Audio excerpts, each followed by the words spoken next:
has touched many people in this country. And I want to personally thank you because you've gone around this country. If there is anybody mwenye anaelewa Kenya ni wewe Mheshimiwa Faruk. Tunasema asante. Na tunashukuru His Excellency the Deputy President.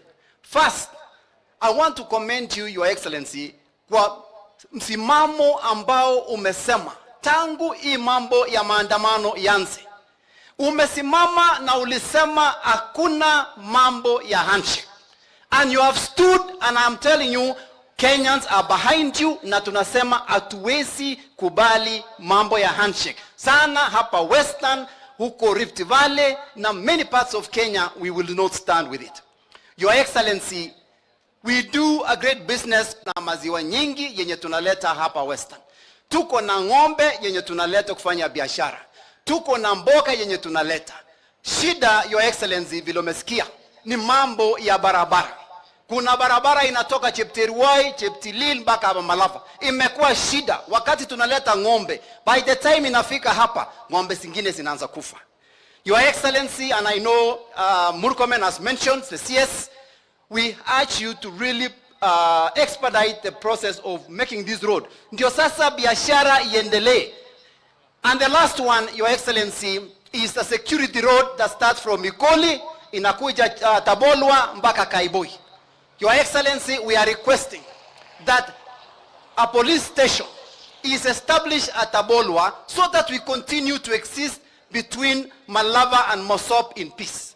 Saisi hatuna police station. Hapa Chepteruai, Your Excellency, kuna polisi lakini hawana ofisi, hawana kari. So I'm asking you, Your Excellency, to consider if we can get a vehicle for the police station, and also if we can request a police station to be established at Tabolwa. Mpaka hapo, Your Excellency, wacha niseme asante. We came together with my MCS from Tabolwa. Wacha wasimame tu mahali wako, waseme asante, to be recognized. Asante sana. Thank you so much, Your Excellency, for your gracing. And also, let me request Kibet, Varuk. Vile sasa Mosop and Malava are conjoined twins. The next Thanksgiving and prayers, Faruk, tutengeneze huku Mosop ndio tusimame pamoja. Mpaka hapo nasema asanteni sana na Mungu awabariki. Asante. Bwana Yesu asifiwe. Asante. Majina yangu ni Fred Ikana, nikiwa mbunge wa Shinyalu. Hapo tarehe 9 mwezi wa 8 tulizaliwa tukiwa mapacha, mimi na huyu ndugu yangu Malulu Injendi, kwa sababu Shinyalu na Malava ndio ilisimama zaidi na serikali ya Kenya kwanza. Na pia nichukue nafasi hii kumshukuru naibu wa rais kwa sababu ulisimama na mimi kabisa. Ile rally ulikuja pale Handidi ilibadilisha maneno. Kwa hivyo nashukuru sana. Mimi kama jirani nichukue tu nafasi pia kukuomba Mheshimiwa naibu wa rais pamoja na waziri mkuu na Weta pamoja na mawaziri walio hapa kwamba pale Shinyalu pia niko na changamoto kubwa ya barabara. Ukizingatia barabara hizi ambazo zimetajwa hapa, na kuomba tu kwa heshima uzingatie barabara ya kutoka pale kiwanja ndege kupita soko Shinyalu, Virembe, Rondo mpaka Chepsonoi, ili tuunganishe sehemu hii yetu ikue na mawasiliano bora. Na pia kuna barabara ya kutoka kambi ya Mwanza inaingia mpaka Kambiri, ipite ifike pale Chirobani, alafu ikutane na hiyo ya Rondo. Ukitutengenezea hayo tutashukuru sana Mheshimiwa. Kwa hiyo machache, najua tuko na haraka na nyinyi ndio viongozi tunatarajia kuwasikiliza.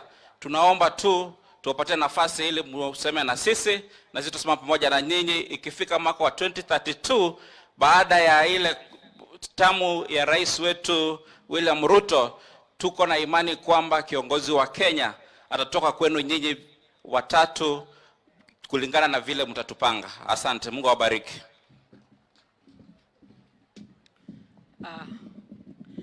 Asante sana. Bwana Yesu asifiwe. Kwa majina ni Janet Sitiene, mjumbe jirani hapa Tarbo, naibu wa rais, ma-DVD wetu, baba wa Roma pamoja na wageni wengine wote. Naibu wa rais unakaribishwa hapa. mimi ni jirani hapa karibu. Ningependa unipe ruhusa niweze kushukuru huyu patron Faruk kwa sababu hii kongamano amefanya ya makanisa, ameanzia kule Tarbo, na ninaona inaleta amani na uwiano baina ya wenye nchi wa Kenya. Pili, naibu wa rais, nipe ruhusa ni kushukuru kwa dhati kwa ajili na rais wetu kwa ajili ya mbolea ambayo mlipunguza bei. Wote wako hapa ni wakulima wa mahindi, wakulima wa miwa, na imewasaidia pakubwa sana. Hata sasa hivi wanapanga jinsi wataendelea kufanya upanzi. Tunataka kushukuru sana naibu wa rais. Nataka kusema ya kwamba yale mambo yameguzwa kwa barabara, naibu ya rais, itakutanisha constituencies 3. Kwa hivyo naunga mkono ukaweze kutusaidia kwa upande wa lami, kwa sababu itatuunganisha wote. Naibu wa rais, nikimalizia nataka niseme hivi kwa ajili ya huyu Raila Amolo Odinga. Nataka nishukuru na niseme presidency yetu inaendelea kutekeleza kazi nzuri sana na raia wameona. Huyu Raila Amolo, naibu wa rais, kama kuna sheria afungwe kwa ajili ya maafa ya vijana ambayo imetokea.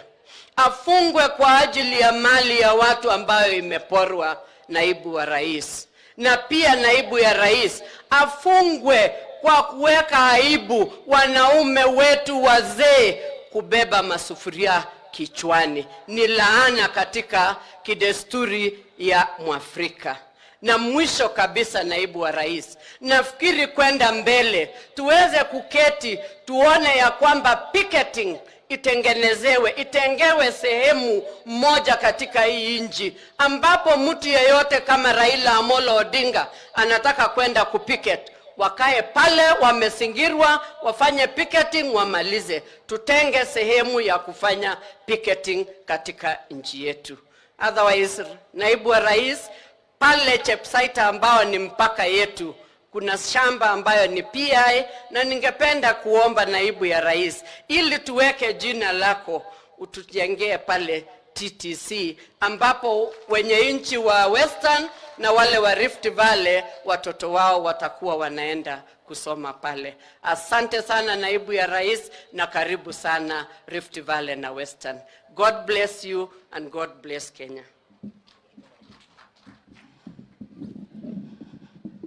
Thank you, Your Excellency, the Deputy President of the Republic of Kenya, Mheshimiwa Rigathi Gachagua, Dr.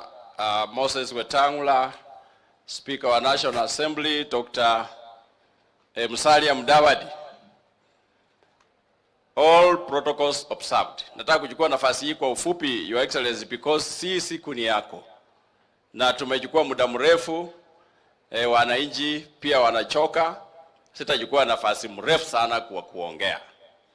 Leader of majority wetu Kimani Ichung'wah na leader of majority wa Senate. Sisi kama jamii ya mkoa huu, mimi ndio chairman ya Western Region Parliamentary Caucus.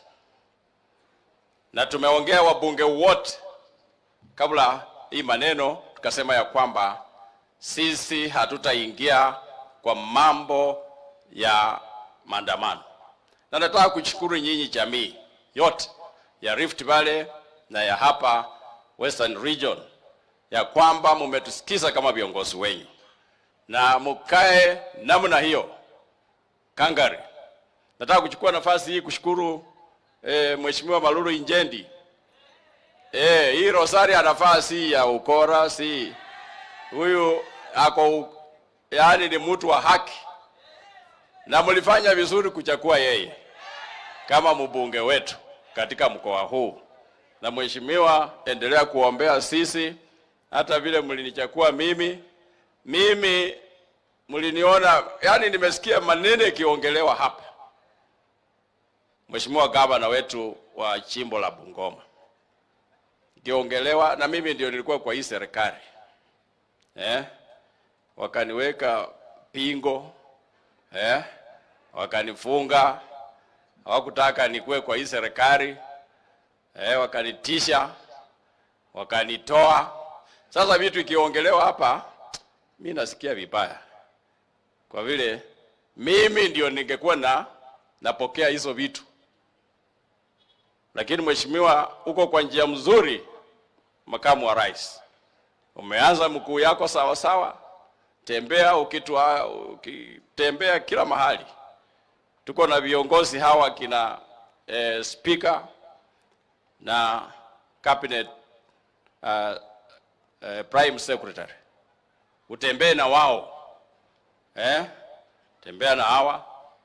Sisi pia kama wananchi wa mkoa huu tuko nyuma yenyu. Wewe na president mmefanya mengi katika taifa hili, na hii kura mimi ni mtu ya opposition na tulishindwa. Lazima tuseme ukweli. Ruto alitangazwa kama mshindi na ni iko hivyo hivyo.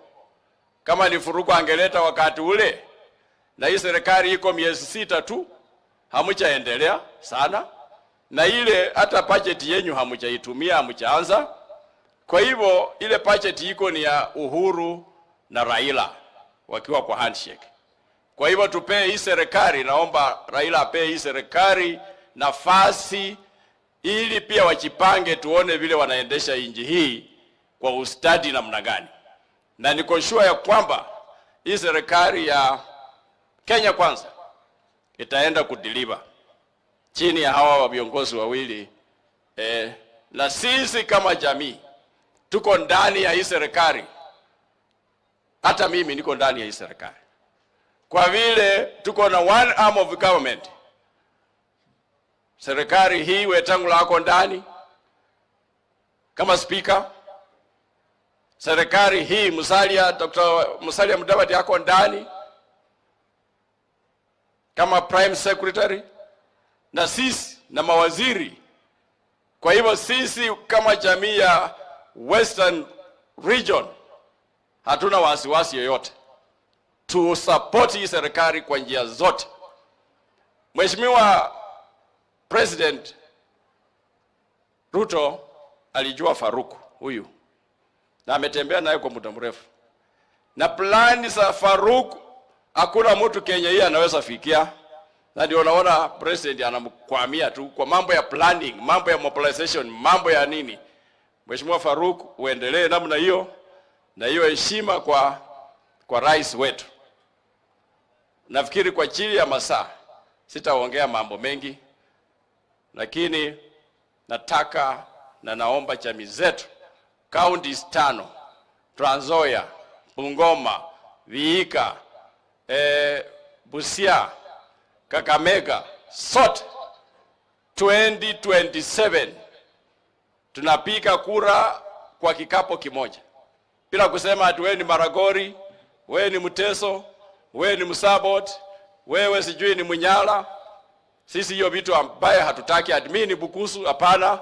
Tunataka tupike kura kama jamii ya mkoa ya Western Region, na tutaenda mbele, na hivyo tutafanya. Asanteni sana, Your Excellency. Thank you for coming.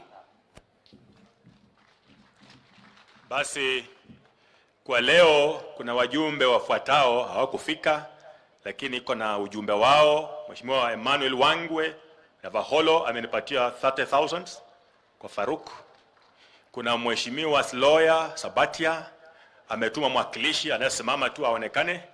Sloya ametuma mwakilishi yuko hapo hivyo. Kuna Mheshimiwa Naika amenipatia mambo yake 80,000. Amesema Faruk ni rafiki wa ndani, ulimsaidia ile barabara ya Mumias Msanda, na akasema wewe na naibu wa rais mlikuwa naye kwa kamati moja. Yule Mheshimiwa Naika ako na sisi. Kwa hivyo hapa tunao wenzetu akina Profesa Kutima, asante kuwa hapa. 20. Okay. Profesa Kutima, asante kutoka pande hiyo ulikuwa. Huyu alikuwa upande wa ODM akatoka huko. ODM ilimfanyia madhara, sasa ako na sisi. Hii mama signal alikuwa ODM imemfanyia madhara. Sasa ako pande hii, nasema ni asante. Kuna kijana yetu amesafiri kutoka Nairobi, yako kwa Kera, Dan Manyas. Sijui kama umefika, simama mahali uliko. Dan Manyas, mtu wa Kera, mtu wa barabara, asante, ni kijana wetu. Kwa hivyo nachukua nafasi hii kumkaribisha Kimani Ichung'wah, kijana wa nguvu. Huyu jamaa mkabara cha bolagara akasati. Kaka na katuha.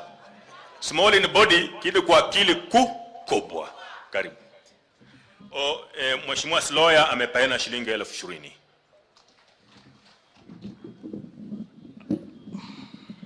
Asante Mheshimiwa Malulu, Mheshimiwa Naibu wa Rais, Mheshimiwa Prime Cabinet Secretary na kiongozi wetu wa bunge, Speaker Wetangula, na wananchi wa hapa Mulembevosi.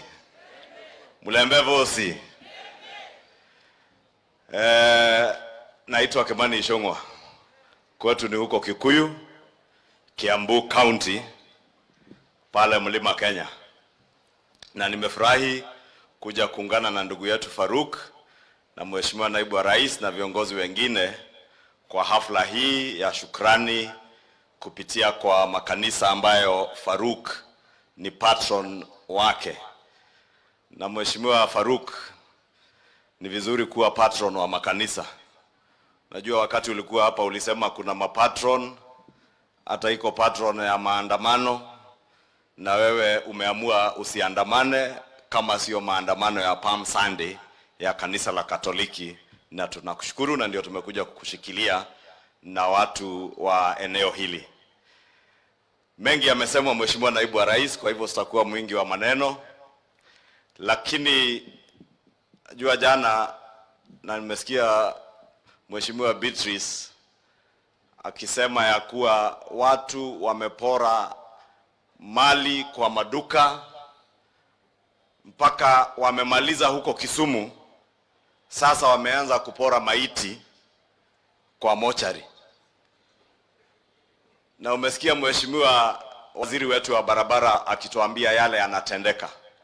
Mpaka wawekezaji wanahama kutoka Kisumu, wanatoa uwekezaji wao Kisumu wapeleke sehemu zingine. Watu wanaharibu mabarabara. Na wale wanaofanya hayo, yule anaowaongoza anawaambia anawaongoza waharibu mali, wapore mali ya watu wengine, watoto wa mamama na wazee wauawe kwa maandamano kwa kisingizio cha gharama ya maisha na kufunguliwa kwa sava.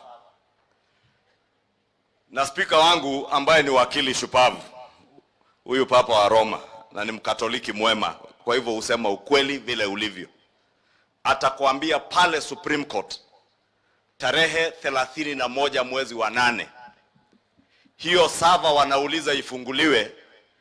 Supreme Court iliamrisha ifunguliwe, ikafunguliwa, wakakagua na wakatosheka na yale yaliyokuwa ndani ya sava. Sasa wanaambia Rais William Ruto na Naibu wa Rais ati wafungue sava. Na nimeona wengine wakiandamana Nairobi, wengine wako uchi, wengine amevaa tu suruali, ameandika huko nyuma fungua sava. Sasa nikajiuliza, hii Mheshimiwa Naibu Rais, hii sava unaambiwa ufungue ni hiyo watu wako na suruali wanakuambia ufungue sava? Na rais, na wewe ni mtu wa kanisa, huyu Naibu wa Rais ni mtu wa PCA. Rais wetu ni mtu wa kanisa. Hizo sava hawa hawezi kujua kufungua. Hawa wametuambia funguo walio nayo ni sava ya uchumi wa Kenya. Venye tutafungua uchumi, watu warudishe pesa mfukoni venye tuliwaahidi tukifanya campaign hata hapa. Therefore, Your Excellency, I just want to call out the hypocrisy of our friends. That you can't be demanding that President William Ruto opens servers that were opened by the Supreme Court, and you verified the results of that electoral process. That is the height of hypocrisy. You cannot be telling us, like the former Prime Minister was telling us yesterday. I saw him lecturing us on how democracy should precede development. And I agree with him. Democracy precedes development. But it is also true that for us to bring down the cost of living that you are asking us to do, there must be development. And development cannot be there if you become disruptive to our economy and destroy the economy that will be creating a means of earning livelihood for the people of Kenya to be able to bear the cost of living. And I heard him yesterday lecture our international partners and development partners, saying that they are quiet as their demonstrations are disrupted apparently. But we want to tell Mr. Odinga, the international community is not quiet. They are watching you as you slide our country into anarchy. The International Criminal Court equally is watching you as you slide our nation into anarchy. And since I heard you lecture our international development partners on the tenets of democracy, let me also educate you, sababu labda uzee imekuingia umesahau kidogo, the tenets of democracy. Anarchy is not one of the tenets of democracy. And you cannot be inciting the country into anarchy and lecturing the world about democracy. One of the chief tenets of democracy is the adherence to the rule of law, constitutionalism, and law and order. If you demand respect as a former Prime Minister, respect those who have been elected by the people of Kenya to govern our country and allow peace to prevail. Anarchy will only take you to ICC. Na nilisikia sababu siku hizi wewe na Uhuru hamtaki kuona nikiongea, na nitaongea ama ninyamaze? Niwaambie nisiwaambie? Najua nilisikia jana akisema walitaka kuniua. Wewe miaka yako yenye imebaki hakuna mtu anaweza kuua. Tumekuachia Mungu. Na tumwambie Raila, nobody is interested in your life. You are destroying your own life. Wewe mzee.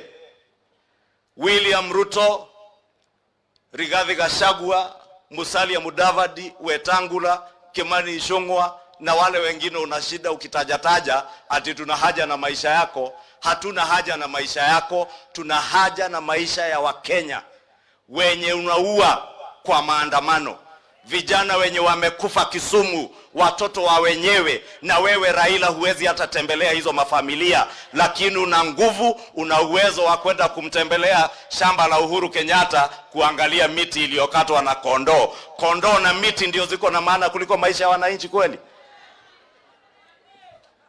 Tumwambie tusimwambie? Wewe Raila, elewa vizuri, maisha ya kondoo ni muhimu, miti ni muhimu, lakini maisha ya watoto ya wenyewe wenye unaelekeza wakafe ndio muhimu zaidi. Mali ya familia ya Kenyatta ni muhimu kama mali ya vijana na wamama ambao umebomolea maduka zao Kisumu, kama mali ya wale watu wa Embakasi. Na najua wewe Raila, you are targeting specifically Kikuyu owned enterprises in the city of Nairobi because we did not vote for you. We want to tell you, as the people of Mount Kenya, we do not owe you anything, Mr. Raila Odinga. If you want to look for anybody who owes you anything, look for Uhuru Kenyatta. He is the one who promised you votes. Sisi tulijaribu kukushauri tukiwa na Rigathi na wale wengine, tukakwambia Mount Kenya huwezi pata kura. Kwa hivyo usitupanish na kubomoa biashara za watu wa Mlima Kenya eti sababu tulikataa kukupea kura. Heshimu mali ya watu wengine vile yako inavyoheshimiwa. Nilisikia Martha Karua akisema ati anapeleka sijui IG kotini sababu gari yake iligongwa kwa maandamano. Sasa nikauliza, wewe ni gari, wale wameuawa, wewe Martha Karua, 3 women who were raped by your goons in Mathare, watapeleka nani kotini kama sio wewe na Raila? And I want to declare today, Raila, Your Excellency, don't treat Raila Odinga with kid gloves. Asipembelezwe. Ako na bahati ni wewe naibu wa rais na rais muko kwa uongozi. Kama ingekuwa mimi, huyo mtu angeona. Huyo mtu ati ubomoe biashara za watu, uende ukapore mpaka maiti, unatoa maiti kwa sanduku, unatupa nje, uibe sanduku la maiti, unabomoa biashara za watu Nairobi. And Raila Odinga, we respected you as a father of democracy in this country, but you have since transitioned from a fighter for democracy to a hired goon. You are now a mercenary for hire, hired by Uhuru Kenyatta to try and blackmail a legitimately elected government by the people of Kenya. We want to demand that the government must now treat Raila Odinga as a leader of goons, as a leader who is leading hooligans who are maiming, raping, and looting people, not just in Kisumu, but also in parts of Nairobi. And they must be stopped. Wasimamishwe, wasisimamishwe. Wasimamishwe, wasisimamishwe. Na unajua ni venye tu tunapenda amani, Mheshimiwa Naibu wa Rais. Sio ati hatuna uwezo wa kukusanya watu walinde mali yao, but because we value the peace of our country above everything else. That's why we exercise restraint. Hata kama juzi niliona wakienda ati kupiga factory yake ile ya gas na shamba ya Uhuru ati ili watuwekelee hiyo. Na niliwaambia sisi sio watu wa kutishwa, walituwekelea. Hata huyu naibu wa rais walimwekelea mambo, akashikwa, akapelekwa kotini, si ameachiliwa. Kwa hivyo msichoke mkivamia manyumba zenyu, na mjiulize wa Kenya, kama Raila Odinga mke wake ako kwa ofisi siku ya Jumatatu, wafanyi kazi zaidi ya 100 wako kazini pale Spectra East Africa, na anakuambia wewe usifungue duka ati ni holiday. Kama kwa shule ya Peponi School ya Uhuru Kenyatta watoto wanasoma, na unaambia watoto wa maskini Kibra wasiende shule na wengine Kisumu wasiende shule. Na by the way, ni sehemu kidogo tu, na naibu wa rais, tafadhali zimeni hii maneno, sababu mlima Kenya yote hakuna maandamano. Ndio walijaribu ati wakivamia shamba ya Kenyatta ati watu wa Mount Kenya wataamuka waingie kwa maandamano, wa join kwa maandamano. Watu wa Mount Kenya walichanuka. Watu wa Western, mumeona governor wetu hapa Kakamega hayuko kwa maandamano. Kakamega iko maandamano. Watoto wanasoma hawasomi. Si munaendelea na biashara? Uende Mount Kenya ni vivyo hivyo, hakuna maandamano, watoto wanasoma, biashara zinaendelea. Uende Northeastern Kenya hivyo hivyo, no maandamano, watoto wanasoma, biashara zinaendelea. Uende Coast hivyo hivyo. Maandamano sasa imebaki hapa Kisumu peke yake, na pale Kibra na Mathare. And he is bringing goons ili kwenda kupora mali ya watu. That we want to tell you, Mr. Raila Odinga, you will stop. If you do not stop, government must use all legitimate force to stop you from destroying our country, destroying the peace and tranquility in our country, and destroying other people's properties. Kwa hayo mengi, nikirudi Nairobi nikiona huyo mzee nichune masikio. Nichune nisichune? Nichune? Asikie vizuri. Na tumwambie tunamtakia maisha marefu. Hakuna mtu ana haja na maisha yake. Sasa ukifikisha miaka 80, kwani unafikiria utaishi miaka ngapi dunia hii? Lakini hayo sisi tumekuachia Mwenyezi Mungu. Serikali ya William Ruto sio serikali ya handshake. serikali yako wewe Raila Odinga na Uhuru Kenyatta muliua Wakenya 200 karibu na 30, mukatupa mili yao hapa River Yala, mukatupa wengine Abadea, wengine Savo. We want to tell you this is a government that respects God and values the sanctity of life. We have no business with your life. Wewe beba shida zako, peleka kwako, lakini usiletee Wakenya wengine. And nobody is interested na wewe, lakini wewe pia heshimu maisha ya watoto wa wenyewe. Yule kijana alikufa Kisumu juzi, yule wa university alikufa ile wiki ingine. Ni watoto, ni binadamu. Kama yule mtoto wako umepeleka Iala, ama yule wa Kalonzo Musyoka. By the way, hata kwa Kalonzo Musyoka Machakos, Kitui hakuna maandamano, na Kalonzo ndiye huyo amefuata huyo mtu. Kwa Martha Karua mahali alipata kura 3 huko Kirinyaga, ama mnafikiria Martha Karua aliletea Raila kura? Alipata kura ngapi? Yake na ingine ya wale wengine wawili walikuwa hapo Kirinyaga. Si mnajua mlevi alikuwa anauza pombe hapo Kagio? Sitaki kumtaja jina sababu ametulia, aendelee kutulia, si ndio? Watu wa Mulembe mmesema sio maandamano ni maendeleo. Asanteni, Mungu awabariki na muendelee hivyo, tukae kwa amani na musitishwe na mtu wa kitendawili, fujo, kurusha mawe. Si William Ruto alituambia huyu mtu ni yule yule tu wa kungoa reli. Si sasa anangoa reli huko Nairobi? Si ndio hiyo Murkomen amesema wanangoa guardrails? Si anarusha mawe? Na akirushiwa tia gas canister moja anasema anataka kuniua. Kuna mtu anataka kuua. Si tumuombe Mungu jameni, afunguke macho. Asanteni, Mungu awabariki. Basi Mheshimiwa Waluke anaondoka, amepeana shilingi 100,000 kwa makanisa. Kwa hivyo nachukua nafasi hii kumkaribisha Senator Uasin Gishu. Huyu jamaa, wewe ndio umevunja rekodi. Mtu ambaye amekuwa governor akasimama useneta akapita, wewe watu wanakupenda. Kuna ile wabusi alijaribu Masa akaangusha ya mara moja. Karibu. Your Excellency, the Deputy President of the Republic of Kenya, Your Excellency, the Prime Cabinet Secretary, Mheshimiwa Speaker wa Bunge, viongozi wenzangu na makanisa ya hapa, Bwana asifiwe. Kwanza kabisa nataka kuchukua nafasi hii, watu wa Malava ni washukuru kwa kuchagua Injendi Malulu huyu kama mbunge wenu. Huyu alikuwa mwalimu wangu kule Catholic University.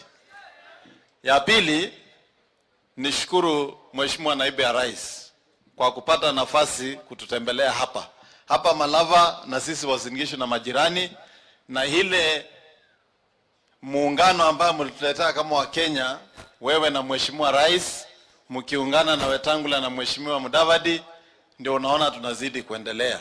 Mimi nataka kuchukua nafasi hii pia kushukuru Faruk. Hii mambo ya makanisa ilianzia hapa Tarbo, na siku hizi makanisa yote wanashirikiana kwa pamoja. Ilikuwa vigumu hapo nyuma kupata makanisa yakiwa pamoja. Ukipata watu wa SDA hawakuwa nakubaliana na watu ya AIC, hawakuwa nakubaliana na Catholic na makanisa mengine. Na mimi na Faruk tuko kwa zile kanisa katika sehemu hii tunaambiwa ni kanisa ndogo. Hii ya Orthodox ya Faruk na yangu ya Reformed Church. Lakini Your Excellency, umeona hata kama yetu ni ndogo tunajua kupanga. Tumepanga ile makanisa mengine yote wamekuja pamoja. Na tutaendelea namna hiyo ili tuweze kwenda mbele. Nikimalizia, Mheshimiwa Your Excellency, Deputy President, whatever you speak is what Kenyans want to hear. Hii nchi iko na katiba.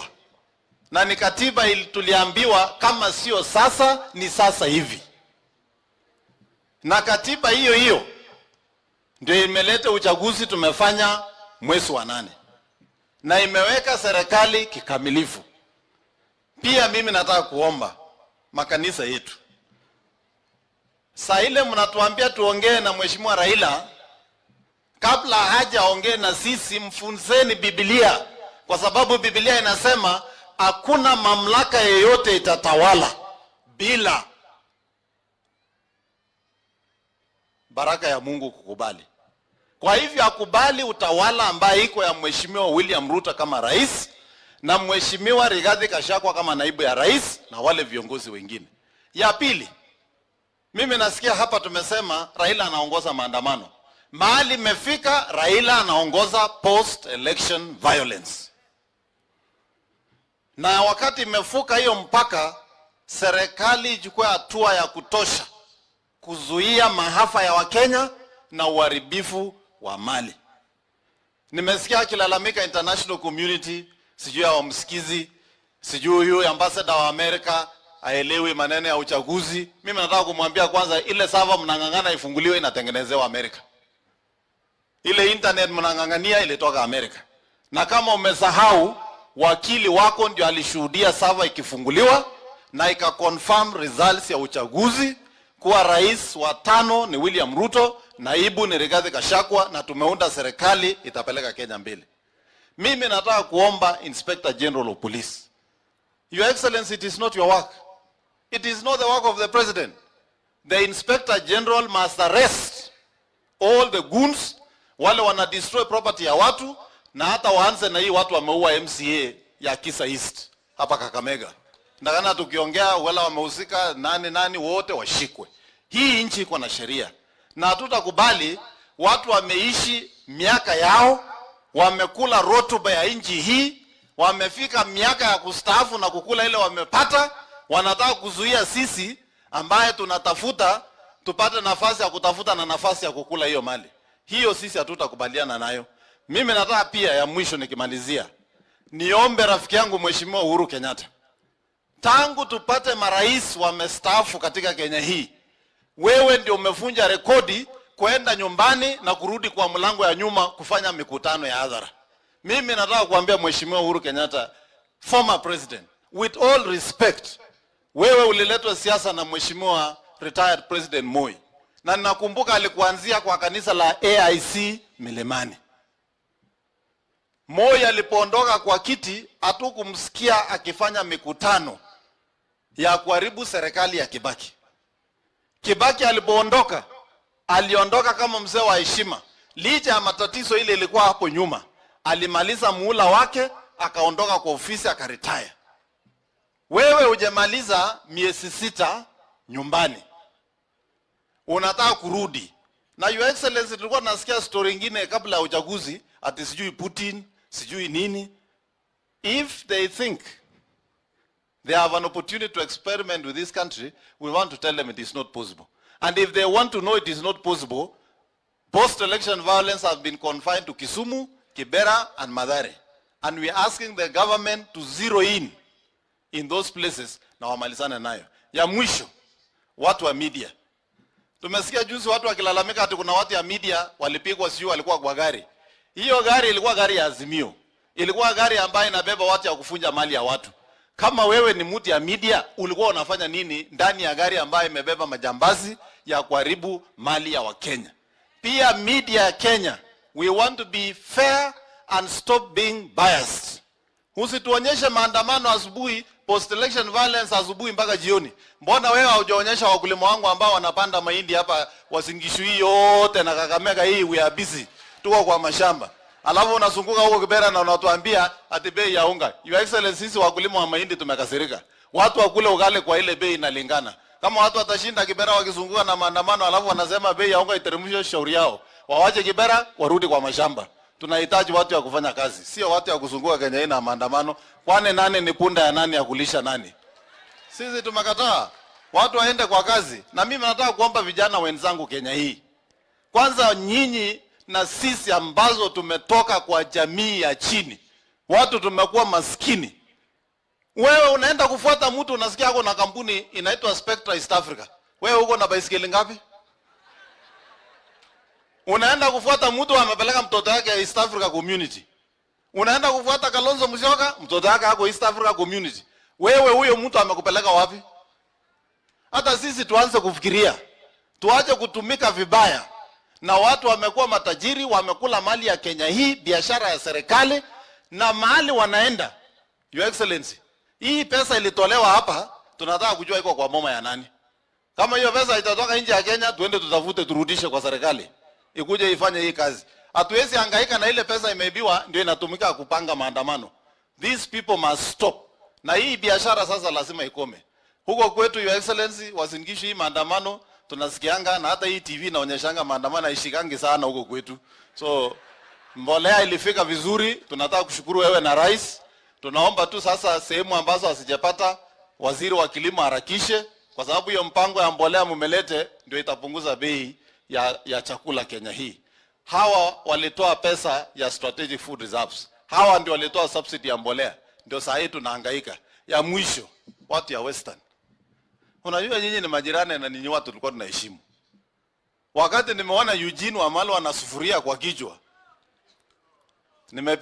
nimepigiwa simu na wazee kule Cheranganyi, waliona ndoto ni kama Masinde Muliro alipinduka kidogo kwa kaburi yake. Alishangaa hii ni nini anaona kwa giza giza. Nyinyi wanaume wa Western mmeanza kubeba sufuria na mwiko. Huyo mtu tafuteni wazee na mkalishe chini, mpatie maneno kidogo ndio mambo yake ikuwe mzuri. Bure hii mambo ya huyo ndugu yetu imeharibika. Kwa hivyo mimi sitaki kusema kusidi hapo, tutashirikiana na tutaendelea pamoja. Mimi pia nitatoa 1,100 kwa hii mambo ya makanisa tuweze kwenda mbele. Asanteni sana na karibuni sana. Asante sana baba wa Roma, asante sana ma DVD. Ile historia imewekwa Kenya, ukitoka kwa Raila unakuwa kitu. Kila mtu wako kwa Raila toka ndio ukue kitu in the future. Asanteni sana. Basi kabla sijamuita Aaron, ningependa kumtambua mwenzangu speakers panel. Aliwasili kama amechelewa, na sasa protocol, hata wewe mwenyewe unasema kwa bunge protocol. Simama tu wave. Omboko Milemba.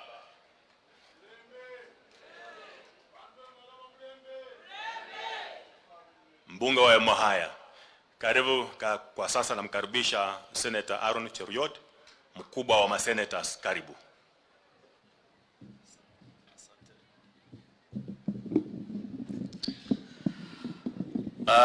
Deputy President wetu Rigathi Gachagua, Prime Cabinet Secretary Your Excellency Musalia Mudavadi, Speaker wetu Papa wa Roma Right Honorable Moses Masika Wetangula, viongozi ambao wako hapa na wananchi kwa jumla, naomba niwasalimu wote.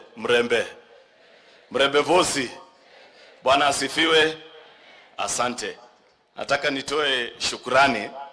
Nimekuja hapa kupitia mwaliko wa huyu rafiki yetu Faruk, wakiwa wamejumuika na rafiki yangu Mheshimiwa Malulu, ambayo wameniambia siku ya leo wewe kuja utembee huku kwetu.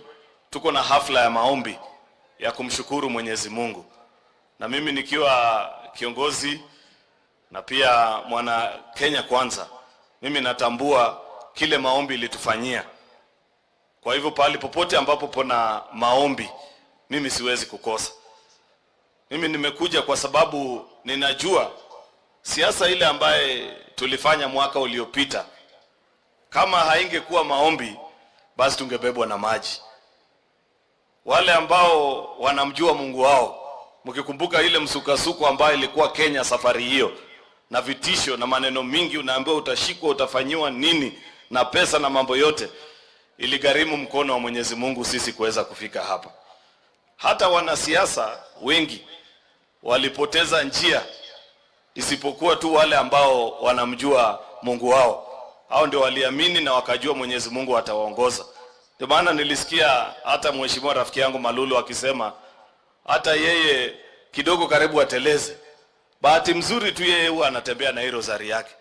Na siku nyingine aliniambia siku ile alienda akasalimiana na huyo mzee, msalaba kwa kifua ilitetemeka usiku yote. Akajua hapa nimepotea, nimeenda kwa mchawi. Akapenduka na akarudi kwa Kenya kwanza. Si ndio maana tuko hapa siku ya leo. Kama bahati mbaya angefuata, unajua hiyo siasa haikuwa rahisi. Watu wengi sana walichanganikiwa, mabishop na nini, ile mambo ambayo mingi ilikuwa hapa na vitisho. Lakini Mungu akasimama na sisi, na ndio maana tuko hapa. Tumeanza sasa kazi ya kuweka muundo msingi mzuri wa taifa letu la Kenya, kuhakikisha kwamba mwananchi yule ambaye ako chini, ambaye tuliwaita wakati ule wa campaign na hata sasa hustlers wa kawaida, wanajumuika katika mpango yote ya serikali. Ile mambo ambayo sisi tunafanya ni kuhakikisha kwamba Mkenya wa kawaida anasaidika kwa mipango ya serikali, wala sio wachache tu waliokule juu kama ilivyokuwa katika serikali iliyopita. Na ndio maana unasikia, mimi niliwasikia viongozi wakizungumza na nakubaliana nao. Zamani serikali ile ambayo tuliondoa, ile ya handshake, ilikuwa inaongozwa na Uhuru na Raila, walikuwa wakizungumzia tuseme mambo ya chakula, badala ya kuwapatia wakulima subsidy ili kuhakikisha mkulima anaweza kuproduce na bei nafuu, patiwe mbolea ya bei nafuu kama hii ambayo serikali ya Kenya Kwanza inapatiana.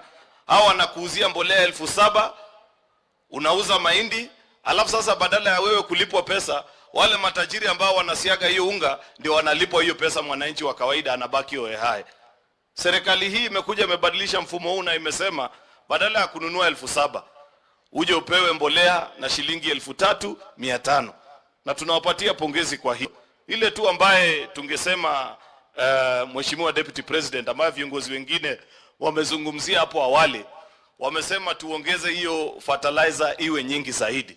Wakati ilikuja ilikuwa chache, na unajua shida ilikuwa imekuwa mingi upande hii ya Kenya ambaye wengi ni wakulima. Kwa hivyo watu waling'ang'ania ile mbolea na muda kidogo ikaisha.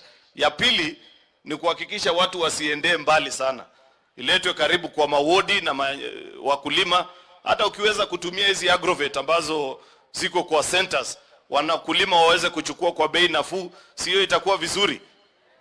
Sasa hiyo peke yake ndio tunaomba, lakini tunawashukuru kwa kazi ile ambaye nyinyi mnapanga na mipango ile, mnahakikisha kwamba mkulima wa kawaida, kama mimi ni mwakilishi wa wakulima, wengi wa hawa wananchi mimi nikiwaangalia ni watu ambao pia wako kwa kilimo. Hakikisha kwamba bei ya mambo yote vile mnapanga hivyo, isiwe tu mbolea peke yake, hata mbegu na dawa zile za kunyunyuzia mimea yote ishuke chini, ili wakulima waweze kutoa chakula kwa bei nafuu. Hiyo ndio njia ya kuendesha Kenya, sio hiyo ingine ambaye mtu anaamka asubuhi anabeba sufuria kwa kichwa, anapiga kelele mchana yote na kusema, ukimuuliza unafanya nini, anasema ati anatafuta bei ya chakula kwenda chini. Hiyo mimi nafikiri ni upungufu wa akili, na ndio maana Wakenya wengi wamekataa hiyo tabia, na sisi tunawashukuru.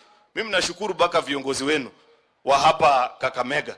Ukiangalia viongozi wenu wote, ngawaje wengine walikuwa wamechaguliwa upande ya Azimio, wamekataa hiyo mambo ya maandamano.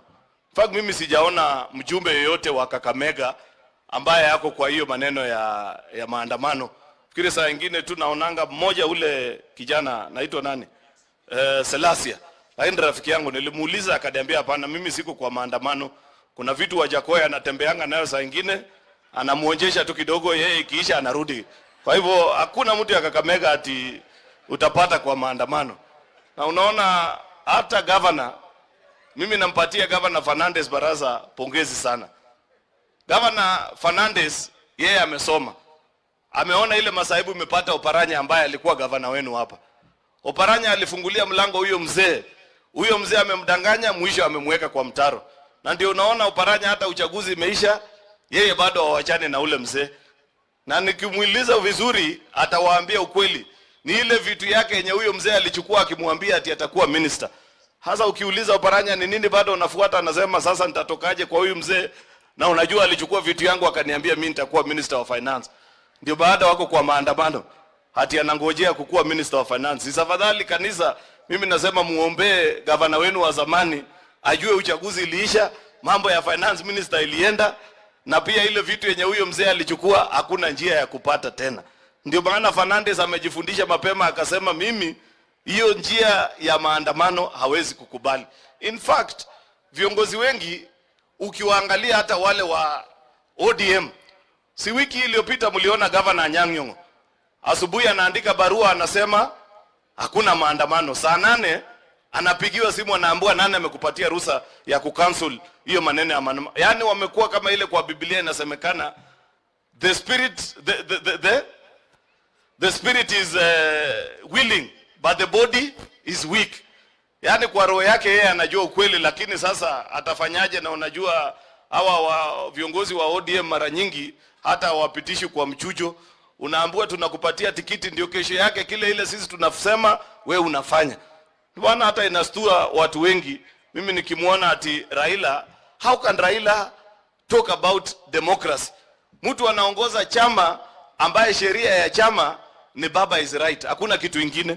Hauruhusiwi kutumia akili yako, hakuna chochote ambaye utawahi kupinga yenye huyo mzee amesema. Hata wakati mnaona huyu ametupoteza, bado unaambiwa ati wewe tu sema huyo mzee ako sawa. That's why in ODM party, kama nyinyi mnakumbuka vizuri, sababu wengine wenu pengine zamani mlikuwa huko, hakuna nomination inafanyikanga mwananchi apewi ruhusa ya kuchagua mwananchi. All those leaders, ukiangalia county yoyote, Homa Bay, wapi, viongozi wale walipewa certificate ilikuwa ni bure. Sababu unaenda unafanyishwa test usiku, mzee anakuuliza, bahati mbaya nikishindwa hii uchaguzi na niseme nimeshinda, utanipinga? Ukisema itategemea, unanyimwa certificate. So hiyo shida ambayo iko kule, sisi tuwaombee ili Kenya yetu iweze kusimama imara. Na nimuombe tu naibu wa rais, unajua wewe pamoja na rais wetu mliinua Biblia pale Kasarani na mkasema mtailinda katiba na mtahakikisha nchi iko imara. Wananchi wanaanza kusumbuka kwa sababu pahali hii maandamano imefika, hii si maandamano tena. Hii ni wizi na uporaji ya mali ya watu. Kama unatizama kwenye runinga ile mambo inaendelea, mtu akitaka kuendelea na biashara yake anapigwa, anaumizwa, ananyang'anywa mali yake, na tunasema kuna serikali kwa nchi. Swali ile ambayo wananchi wanajiuliza, tupatieni bas list hii ya wale ambao wako above the law na wale ambao wako chini ya sheria. Sababu inaonekana Kenya kuna sheria mara mbili. Huyu mzee na wale viongozi wanazunguka na yeye, wanapiga watu, wanavamia biashara za wenyewe, wakiita ati hiyo ni maandamano, na wanawachiliwa watembee huru. Sifikiri kama hiyo ni haki. Kama sheria inafanya kazi, ifanye kazi kwa kila Mkenya. Kama hakuna sheria Kenya, basi tutangaziwe, tuambiwe wewe jipange, hakuna sheria tena Kenya hii. Lakini ile ambayo inafanyika kule Nairobi na hapa Kisumu, hiyo sio sheria tafadhali. Kwa hivyo mimi nakuambia, nikiwa kijana ambaye mimi naona vijana wenzangu wengi wakipotoshwa na huyo mzee, wakikibizana na yeye, na yet vile viongozi wengine wamesema, wewe ukiwa kijana tafadhali jihadhari na huyo mzee. Kazi yake ni kutumia watoto wa watu, na mwisho wakati anapata hawezi kukukumbuka. Hakuna siku wewe utaona, hata katika ile serikali ya handshake ambayo alikuwa akipata kitu yoyote inaenda kwa mtoto wake, mjomba wake, dada yake. Hakuna mtu Kakamega hii, hata saa hii tukifunga macho tunaweza sema sababu ati mlikuwa supporters wake wengine, aliwahi pata kitu kwa serikali ya handshake because of supporting him. Example ni ile imesemekana kwamba, nafikiri ni Mandago amesema kwamba wewe ukiwa mwanasiasa, ukitaka maisha yako inawiri, wachana na Raila, utafaulu the following day. Ukikwama na yeye utabaki kama Oparanya, kutoka kwa kuwa governor sasa ni manamba kwa maandamano. So mjikaze ili msifike mahali kama hapo. Sitaki kusema zaidi kuzidi hapo, sababu mimi najua masaa imeenda. Mimi pia kama viongozi wengine ninaungana kusupport hii shughuli ya Mheshimiwa Faruk Kibet. Natoa mchango wangu wa shilingi 200,000. Asanteni sana.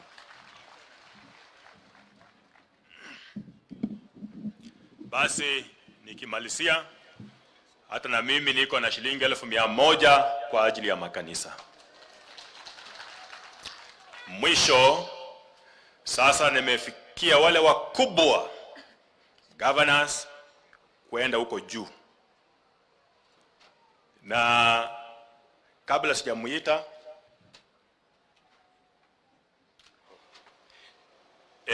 Mheshimiwa Miriam Emase ambaye aliangusha governor wa Busia, naye amepeana shilingi 50,000.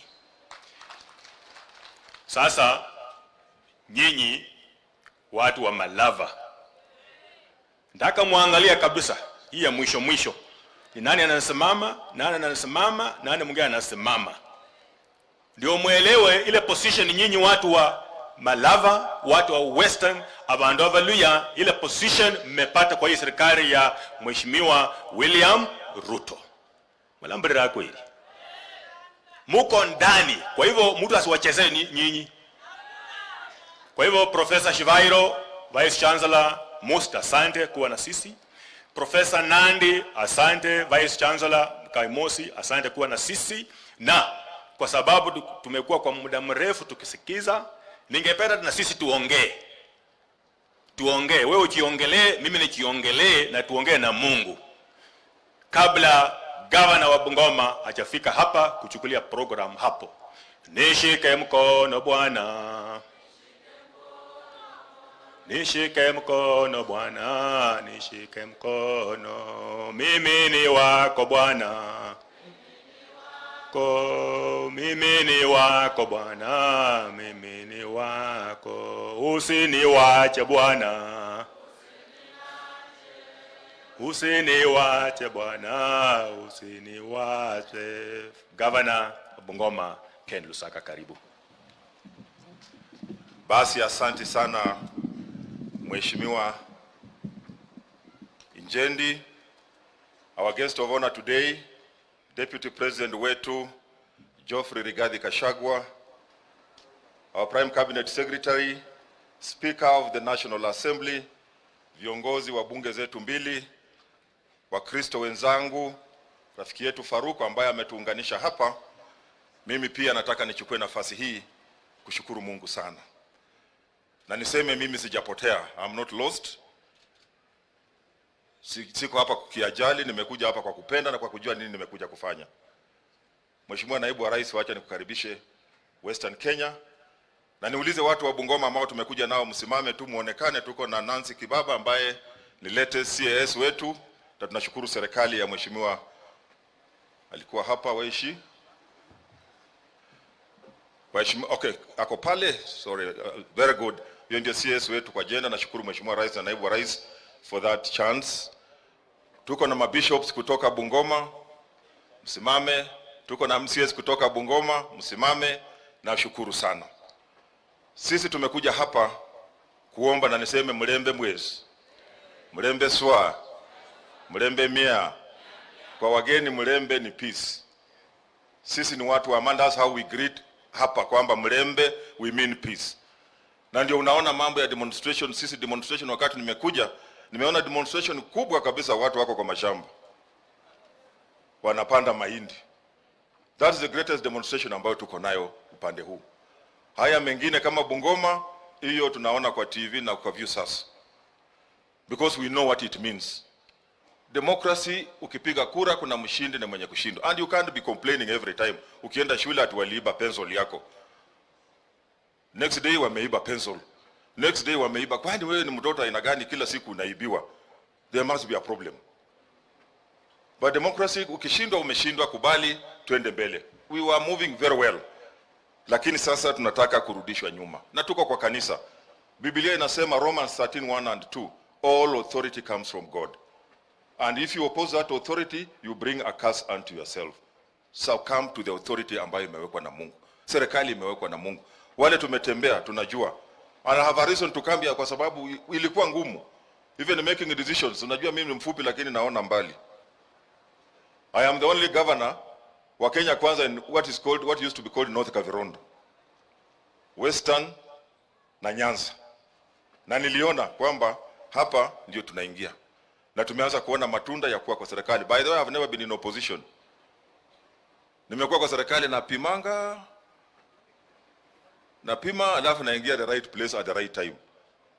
Lakini wenzangu wengine ni kama tulikuwa tunacheza draft. Tunacheza draft wakati tunataka kushinda, unasongesha mguu upige iharibike yote. Ati ndio wote mumiss. Na nilisema kwa sababu Mheshimiwa Faruku, nakumbuka wakati tulikuwa na mkutano kama huu, nikasema unajua inzi ni lazima akufe, lakini nategemea utakufia wapi. Ile inzi refu inakufia kwa maziwa. Ile inzi jinga inakufia kwa joo. Mimi nilisema siwezi kufia kwa joo na kufia kwa maziwa. Na ndio sababu niko hapa. Na huko ndio tutapeleka watu wetu. This is where the government is. Na lazima tukue hapo, tujipange pia vile wenzangu wa Western wamesema kwamba it will be important for all of us tukue pamoja kama eneo hili, so that our bargaining power is stronger when we want anything from the government. Kwa hivyo lazima sisi tuungane, tukae pamoja, tuache kuchimbana, tuache vitu kidogo kidogo ambayo haitusaidii sisi kwenda mbele. Na hata hii maandamano nilisema 2 weeks ago. Unajua when you are doing something you must have an end game. Unataka kufanya nini? Na nikawaambia unajua, and I'm sure they were very clever, Kristo wenzangu. Walikuwa wamesema watamachi paka kwenda State House. Na nikasema State House hiyo jikoni ya Nafula ama na Malwa, hatutaenda tu na uingie. Mwenzangu unaweza kukimbia, niliwaambia wafanye practice. Wanunue rubber shoes na kufanya practice ya kukimbia, kwa sababu kukimbia watakimbia. A government that has been sworn in, a president, I have served for over 30 years in this republic. Na mliona wakati mheshimiwa Ruto na mheshimiwa Rigathi walikuwa sworn in, yule aide alikuwa nyuma ya Uhuru moved immediately akasimama nyuma ya mheshimiwa Ruto. That was the end game. Kama una ndoto zingine za mchana, hatutaingia State House kupitia njia nyingine, my friend, you need prayers. Na tuko na mabishops hapa, muombe sana. Call a special day to pray for this fellow. Kwamba Mungu amuonekanie, awache mambo haya, awache watoto wetu, awache nchi yetu tuende mbele. There's a government in place and we are going to do that. We as governors tunaendelea. Na hata magovernors, mmeona magavana wangapi wa demonstrate? Watu wanaendelea. Tulisema as governors we are running governments. Badala ya kwenda kufanya vitu yenye haisaidii watu wetu, kutafutia wao mbolea, kutengeneza health facilities, let us focus on what is important for our people. Because at the end of the day, you will not be held accountable for how many demonstrations you held, but you will be accountable for how you have changed the lives of your people. Mimi sitaki kusema mambo mengi. Naibu wa Rais, karibu sana. I know in your other life you served in this area. Alikuwa huko kama DO wetu kule upande wa Navaholo. So he knows this area. Na tukiomba vitu fulani pia unatupa kingine kidogo kubwa inakuja upande huu. So far we are happy with what you have done. Lakini tunajua there's even more that you can do for us. Thank you for our leaders, Mheshimiwa Speaker wetu wa National Assembly, Mheshimiwa Musalia Mudavadi, and all those who campaigned here. Na tukuja tukaomba kura na mkatupatia. It's now our responsibility and duty to make sure that we also perform. With those many remarks, it's now my great pleasure kwamba mnijoin kama wa Kristo nimkaribishe Speaker wa National Assembly, the Right Honorable Moses Masika Wetangula akuje. Nasema akiniita nitaitika, akiniita nitaitika, akiniita nitaitika, nitafanya kazi ya Bwana, nitafanya kazi, fanya kazi ya Bwana, nitafanya kazi, fanya kazi ya Bwana. Kwa mapenzi ya Mungu, we come from the same county. The speaker, the Right Honorable Speaker, was also my teacher hapo mbeleni. Kwa hivyo ni mtu ambaye namheshimu sana. We campaign together na tukashinda, tukaleta ushindi. Karibu sana and may God bless you.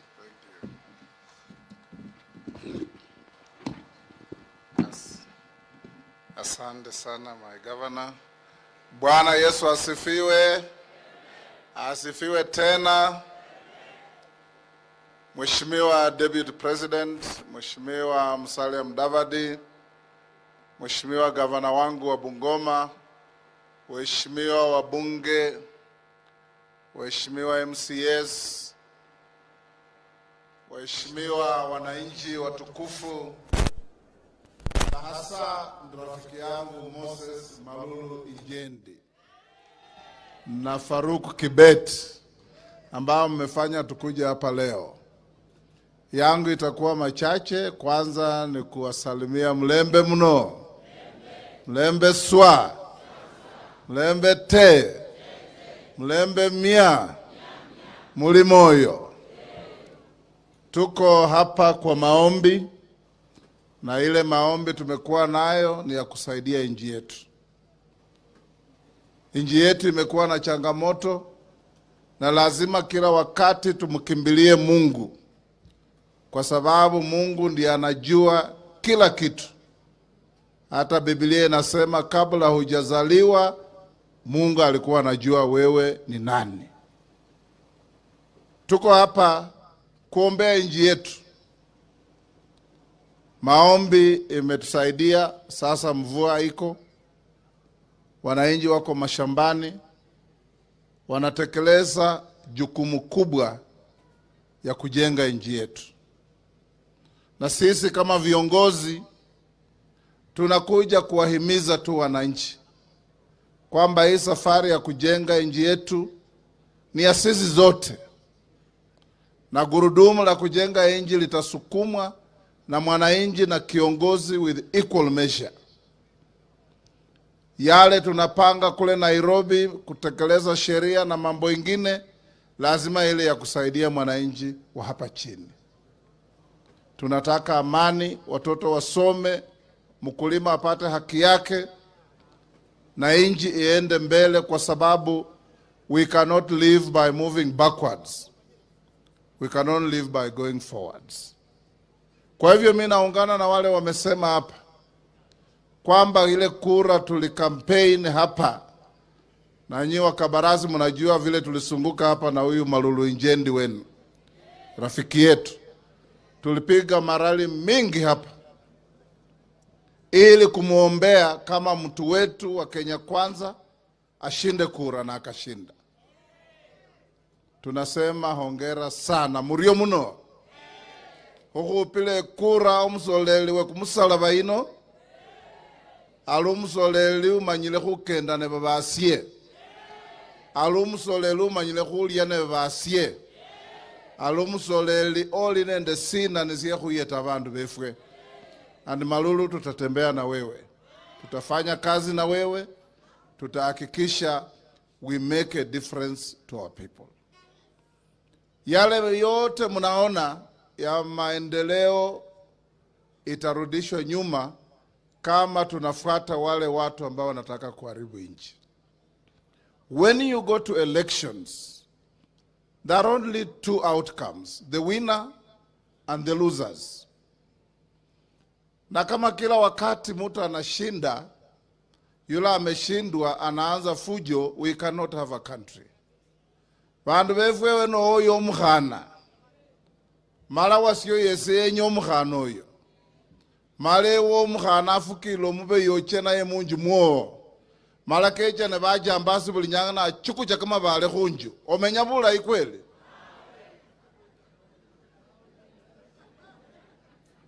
Omukhana nafukila kacha no wasiyo ewera mocho enje kakandi. Lakini wene wanja khumwata kama bale khunju wasyakhilwe khusala bandu, banyala khutila bakhukhola kama bi.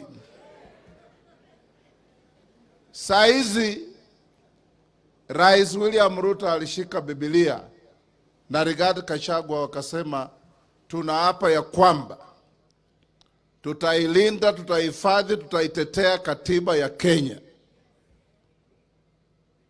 Vile walivyosema ndivyo watafanya, because we are a country of the rule of law. And I want to advise our friend Raila Odinga. Mimi na msali ya kura ya 2017 tulikuwa na mzee Raila. 2013 mimi nilihangaika na yeye kwa code, tukasukuma gurudumu, kura hazikutosha. Even as it was clear haikutosha, akasema imeibiwa. 2017 same thing, 2007 same thing, 1997 same thing. Kweli hata kama hii ni balaa, inalenga tu wewe peke yako. Hii mambo lazima tuchunguze.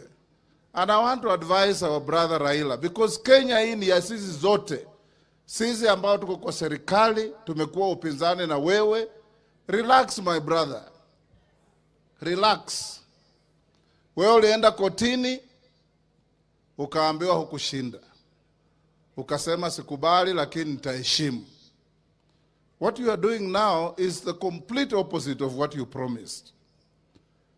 Na sheria ya nchi itatekelezwa.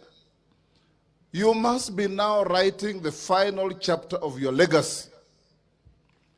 Kama unataka Wakenya wakukumbuke kwamba mwanasiasa ambaye hata siku moja hakubali matokeo ya kura ni laana kwa familia yako.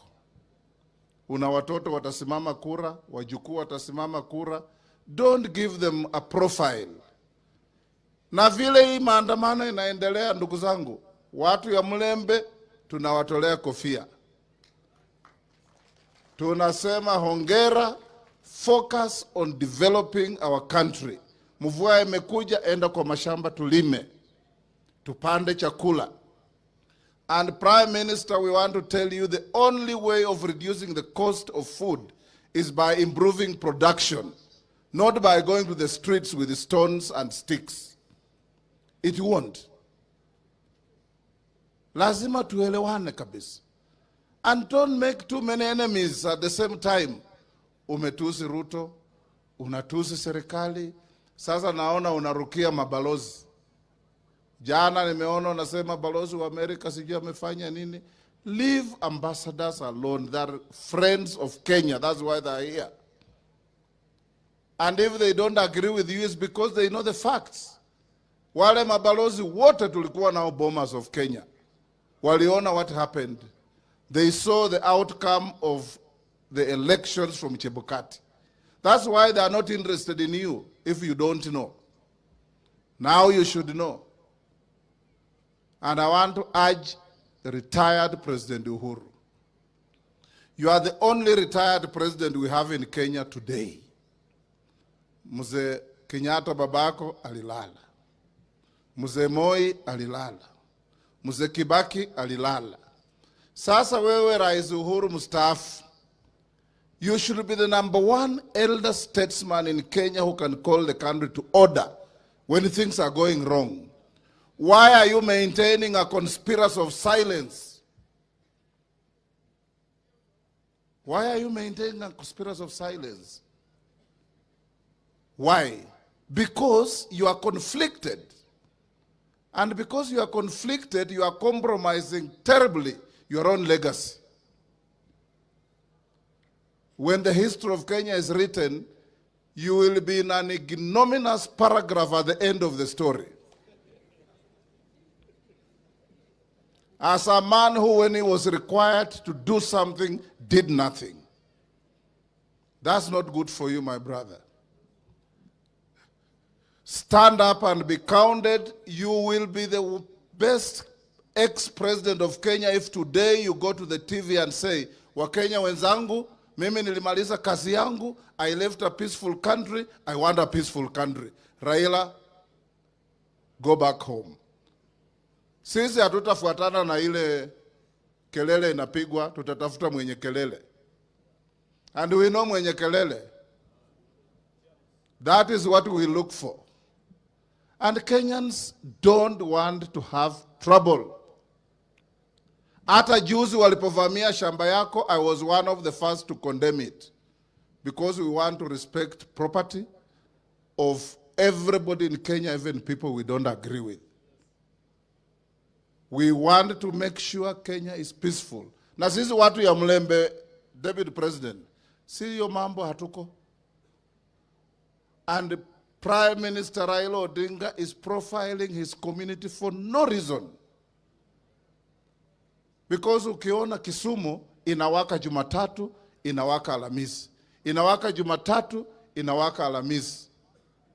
Huku, sisi tunapanda chakula. Mount Kenya, wanafungua maduka. Nyeri, maduka yanafunguliwa. Mombasa, imekataa. Kalonzo anakuambia twende, Ukambani, maduka imefunguliwa. Look back, my brother, and see whether you are not being led down to a cul-de-sac. Na utafika huko ujione huko peke yako. Na hii si mzuri. Kwa hivyo tukisimama hapa leo kwa hii maombi, tunataka kuambia wale wa Kenya ambao hawatosheki. Kura iliisha, matokeo yalitangazwa, Wakenya wamechukua nafasi yao. Sasa wewe ukiendelea kusema ulishinda na kura 2,000,000, where is the evidence?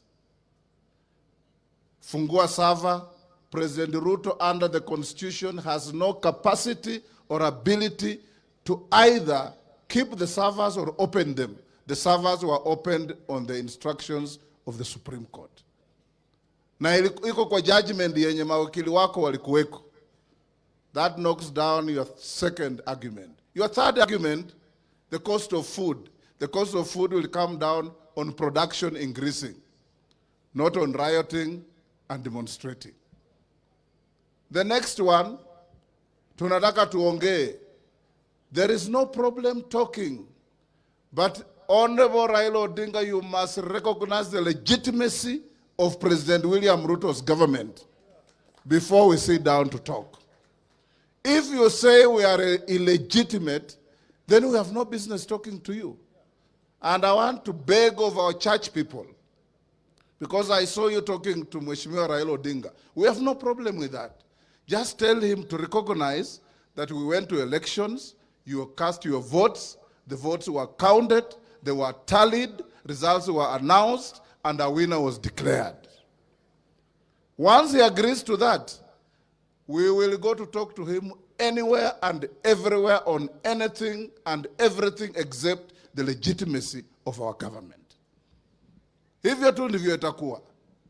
Kwa hivyo sisi tukisimama hapa nikimalizia, tunaomba Wakenya popote walipo, bandu ba Mlembe, hata ndugu zetu hapa Kisumu, nyinyi msifikiri ndugu yetu Raila akikula na nyinyi mnashiba. Hapana. Kila mtu lazima ajimudu.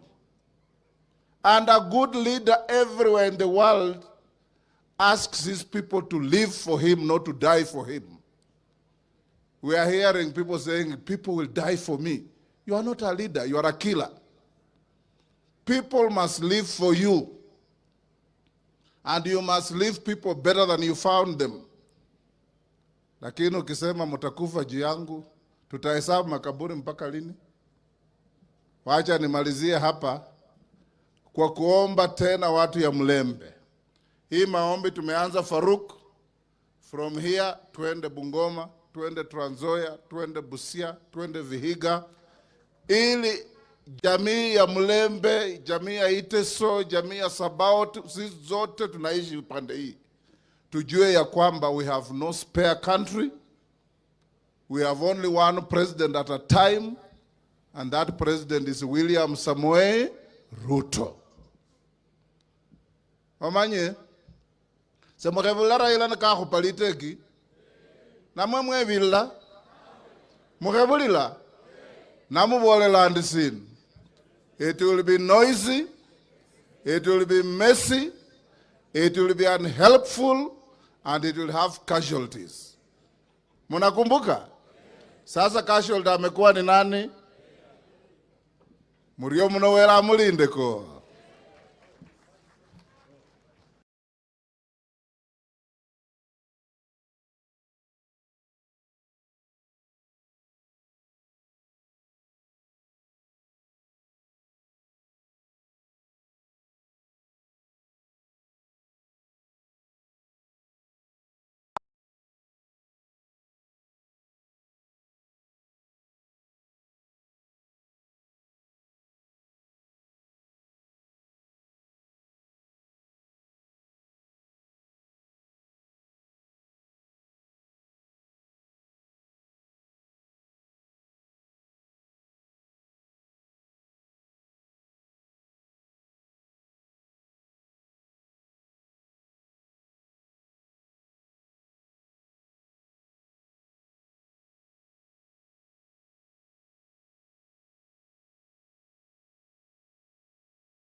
Na tunataka tusikize hotuba ya Deputy President kabla hiyo mvua imenyesha, ingawa tunafurahia imekuja.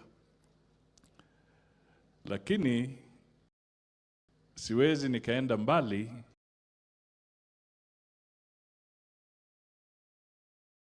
kabla sijatambua umaarufu wa Faruk. Faruk Kibet Mombo nitasema hivi. He's streetwise and he's politically astute. Na huyu alitupanga sana wakati tulikuwa tukifanya campaign za Kenya Kwanza na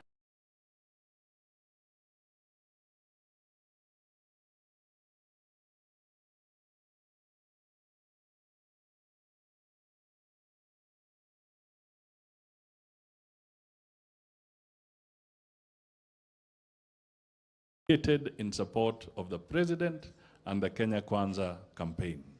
Tunakushukuru. Mimi nataka nizungumze mambo ya kiuchumi. I always talk about the economy kwa hotuba zangu.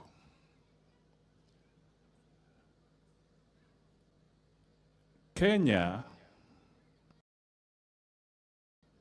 is the heartbeat and it is the biggest economy in the East African region.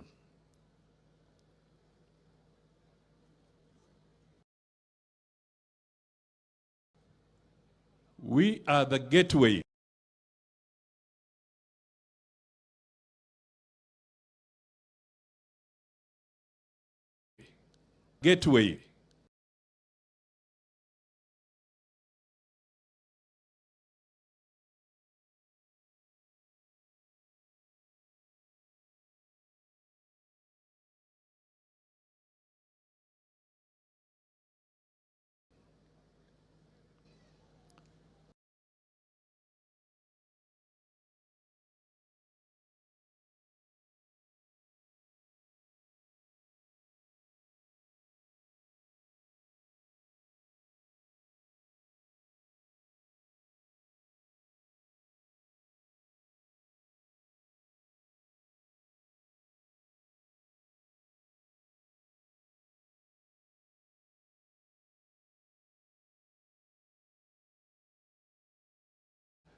like desires are you doing?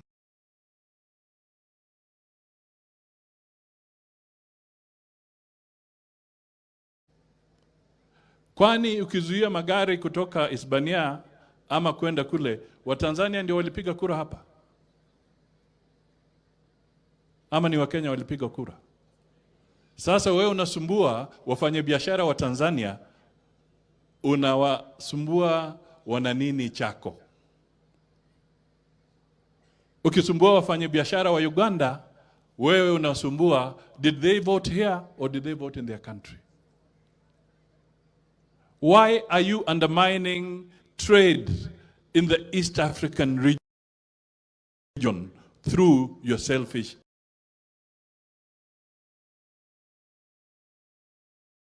desires? Na isitoshe, kama biashara ya Busia inaenda chini kwa sababu wewe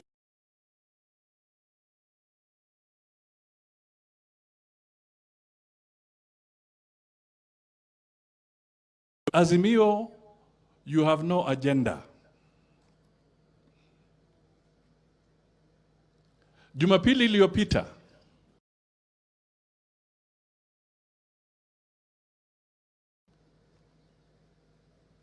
Jumapili iliyopita mabalozi walikuwa na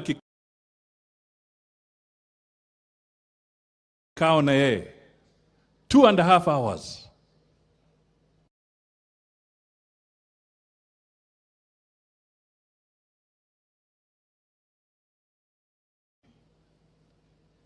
For 2.5 hours, yeye kwa huo mkutano akiwa na wenzake wakazungumuza na wakasema sava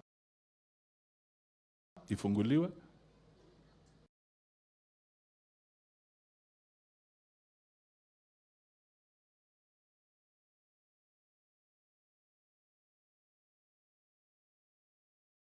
Kwa mkutano wa mabalozi hakuzungumzia bei ya unga,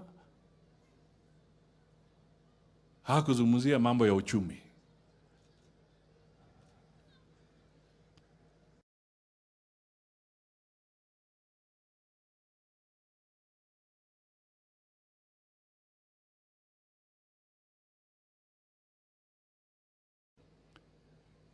that for Azimio, your credentials around democracy are going up in flames.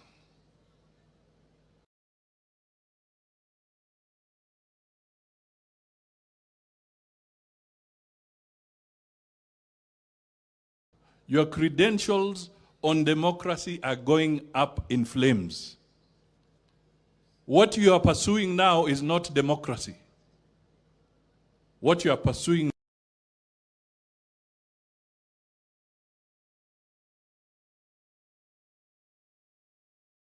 ukipanda chuki, utavuna chuki.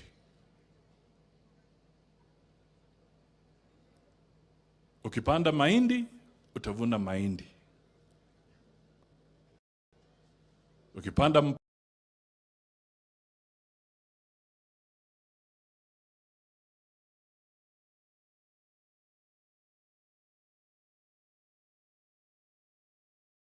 else, you will get anarchy.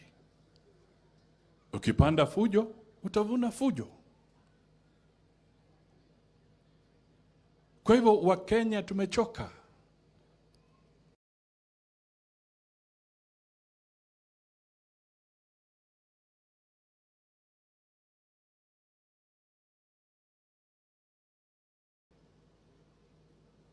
Wakati tulikuwa Kasarani baada ya uchaguzi, baada ya hawa jamaa kwenda kotini, Septemba tarehe 13,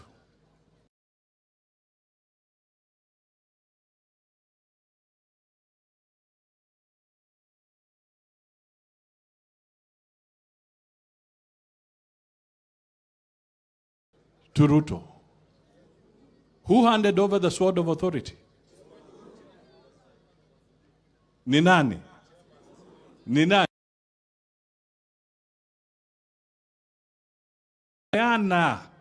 The sword of authority, the instruments of authority to William Samoei Ruto.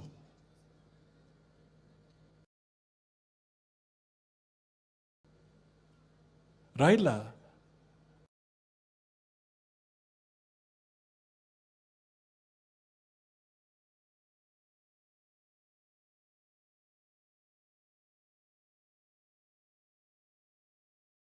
you wanted them to give them to you. So you ask Uhuru why he did not give you the instruments of authority. Stop asking Ruto.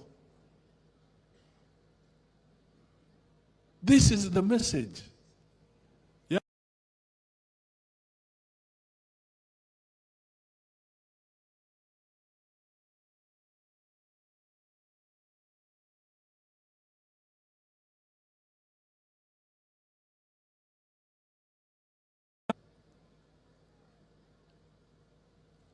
Serious. Madeni mazito mazito. Na wengine mnajua mimi nilikuwa nazungumza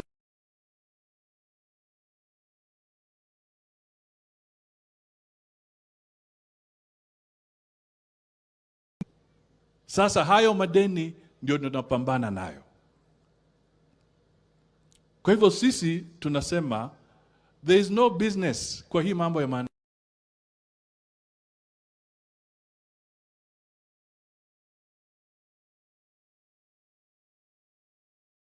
hands.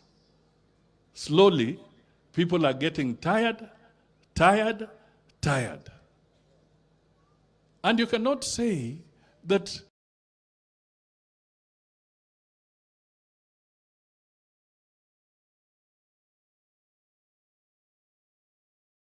na delayed syndrome ya kusema the election was not fair. We cannot have this. You cannot have your...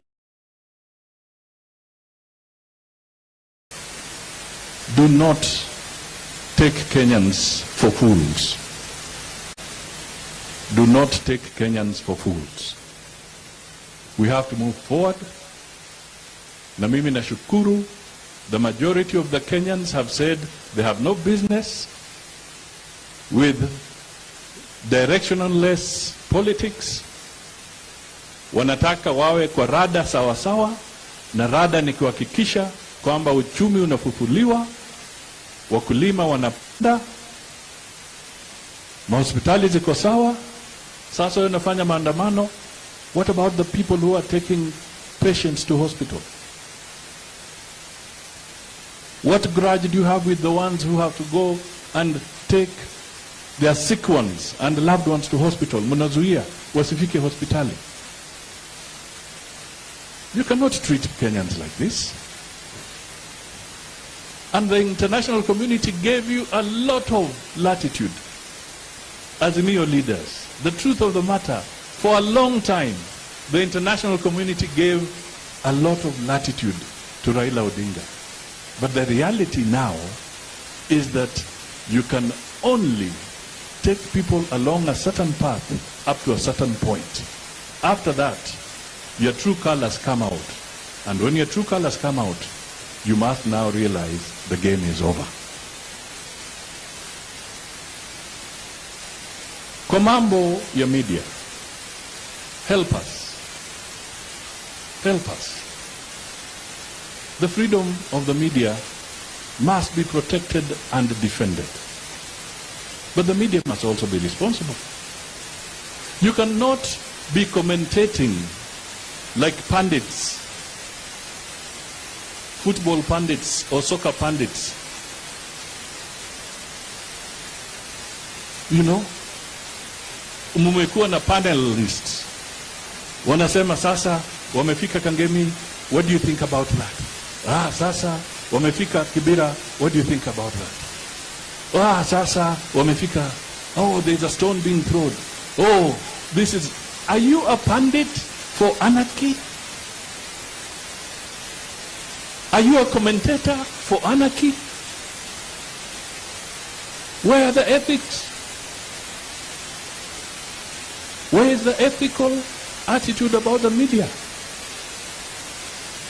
I remember, even when people were sick sometimes, you are even trained not to show certain photographs. You are trained to moderate the photographs that you bring out. Surely, how can you be reporting every day about a pundit? You are the one, and today I'm happy because I'm going to cover the maandamano. And my job is to be narrating how they are moving. Tell me, aren't you also breeding anarchy? Aren't you fueling anarchy? And anarchy breeds anarchy. Kenyans, let's be one, let's be united, let's work together, let us recognize the fact that we have a big challenge ahead of us. Kenya ijengwe, and the President of the Republic of Kenya is William Samoei Ruto. If you have an issue, let us meet in 2027. That is how democracy is. Wacha kutuzungusha kwa kuruha. Malulu njendi kwa kuruha. Tumechoka. We cannot continue that way. Let us be a united nation. Let us work together. So let me take this opportunity to invite our brother, the Deputy President, Mheshimiwa Rigathi Gachagua, naye azungumuze, aseme yake. Asanteni sana, na tutatoa mchango yetu baada ya yeye kumaliza kuzungumza. Thank you so much. Piga makofi kidogo.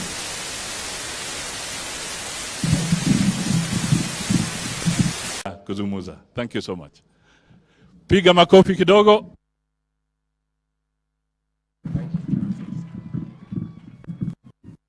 Asanteni, tafadhali mketi.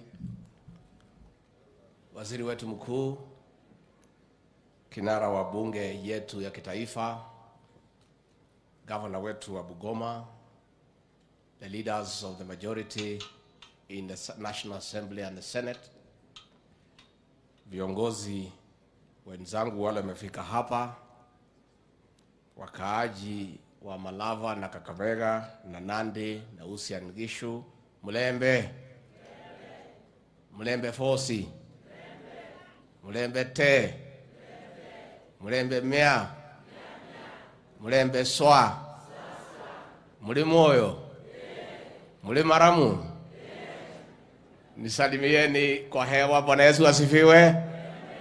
Bwana Yesu asifiwe tena. Yomne. Chamige. Asante sana. Waziri wetu mkuu, nimeshukuru sana kufika hapa na viongozi wenzangu kwa mwaliko wa ndugu wetu Faruk Kibet kwa ibada ya shukurani ya kumshukuru Mwenyezi Mungu kwa yale mema ametutendea kama taifa, na juu yake wale tumepata nafasi za uongozi.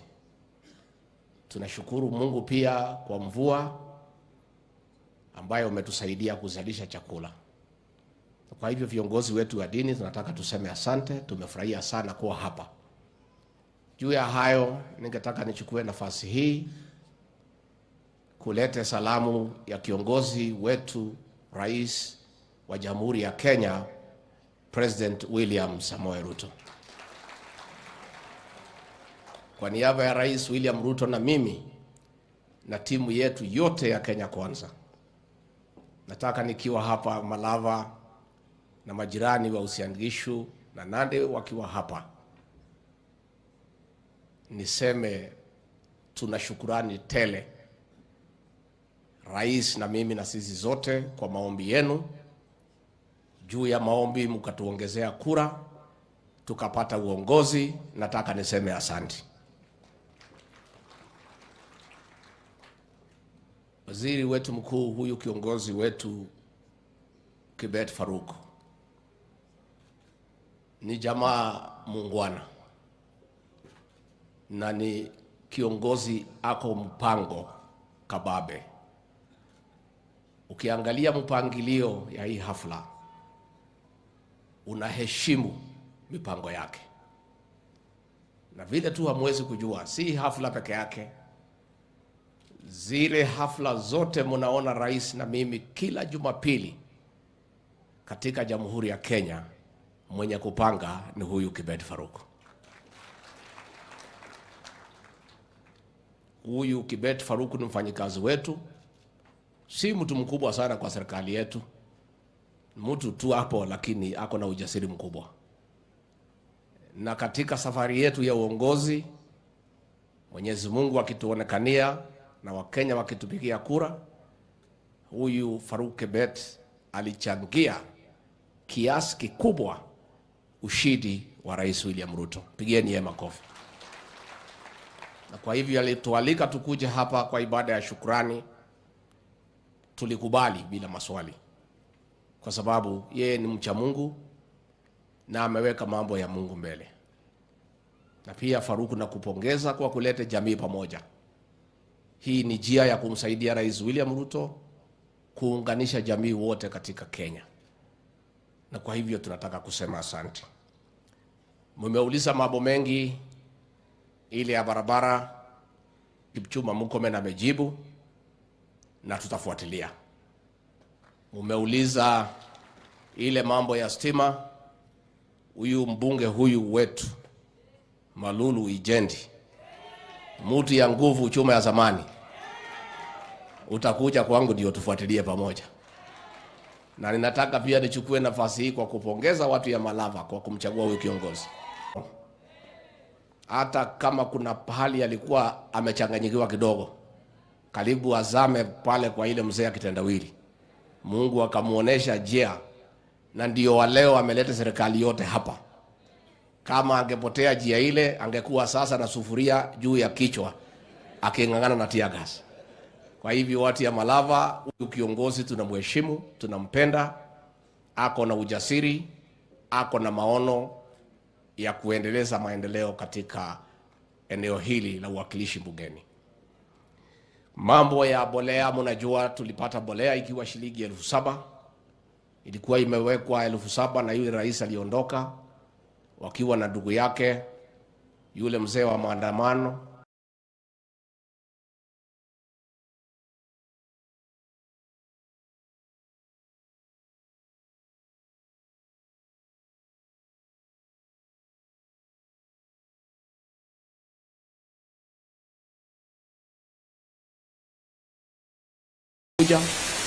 Nataka mchukue nafasi hiyo kutilia maanani sana mambo ya kilimo. na hiyo ndio njia pekee ya kupunguza bei ya unga. Hii kuweka sufuria kwa kichwa na kupiga kelele na kuumiza watu cannot solve anything. Na ndio tunasema hao watu wakuwe pia wangwana. Walipokuwa pale walisukuma unga mpaka 250 na wakuwa wanapiga kelele, hawakuwa wanaandamana. Lakini saa hii imeendelea kuteremuka, inafika 170, na baada ya hii mavuno ambaye tunatarajia kwa hii bolea bei ya rahisi na mvua ikitusaidia, itaendelea kuteremuka. Mambo pia mheshimiwa ameomba ya kwamba hii constituency tukuwe na sub county 2. Hiyo tutakupatia kwa sababu wewe, hao watu ya Malava ni watu wazuri, na ndio vile mlikuwa mnasema ati kwa ile hesabu ya shares tusibadilishe formula. Hatuwezi badilisha formula, itakaa hivyo. Bidii yenu ndio itaokoa nyinyi. Lakini kwa kipimo changu, najua mimi ndio mwenye kuweka kipimo hapa Malava, shares yenu iko juu kiasi,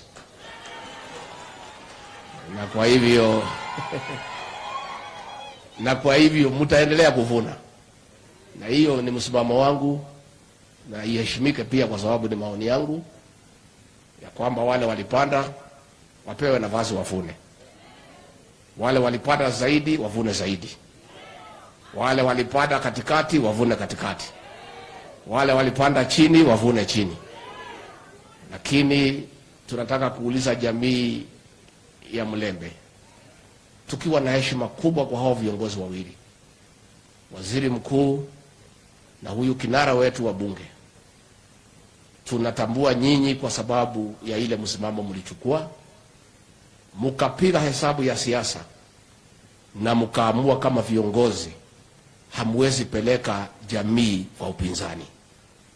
Muliketi chini, mukapima, mukaangalia Kenya, na mukatosheka ya kwamba Rais William Ruto atachaguliwa, na ndio mukajiungana yeye, mukaongeza kura, akakuwa mshindi. Jamii ya Mlembe, nataka niseme asante.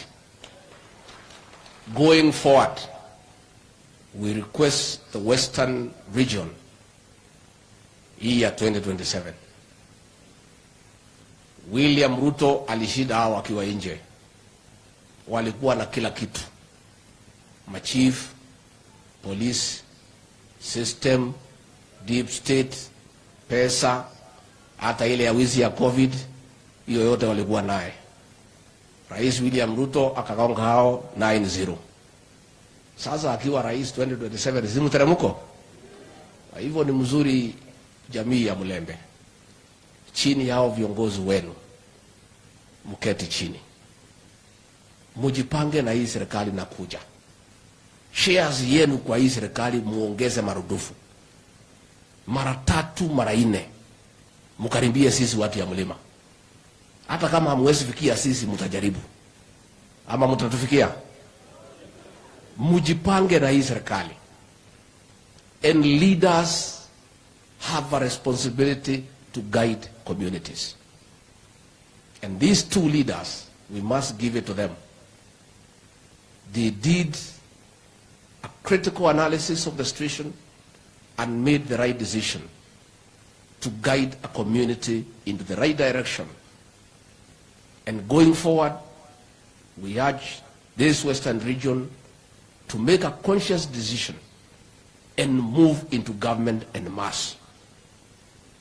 Kwa sababu ukipanda mahindi mwaka ya kwanza na huvuni, upande mwaka wa pili hauvuni, wa 3, wa 4, wa 5, mwaka ya 6 sikupanda mahindi utakuwa mjinga.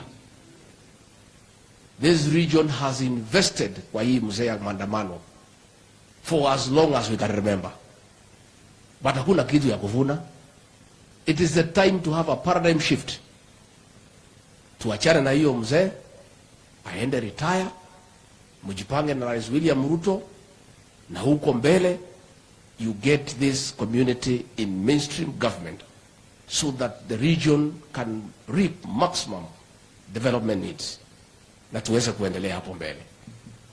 tunataka kusema tuko na heshima kubwa sana kwa hii jamii for the stand you have taken over the post-election violence that is going on in Nairobi by Raila Odinga. This region, despite the majority of its residents having cast their vote in favor of Raila Odinga, the community has moved on, decided elections are over, and made a conscious and a wise decision not to follow him in bad manners of destroying property and creating chaos and mayhem. Watu ya Mlembe tunatolea nyinyi kofia. And as you can see, you are not alone. I was in Mombasa. The people of the coast region who have voted for that mzee for a long time, including the last election, have abandoned him. We were in Kisii, the same, they have abandoned him. Ukambani, Kalonzo is alone.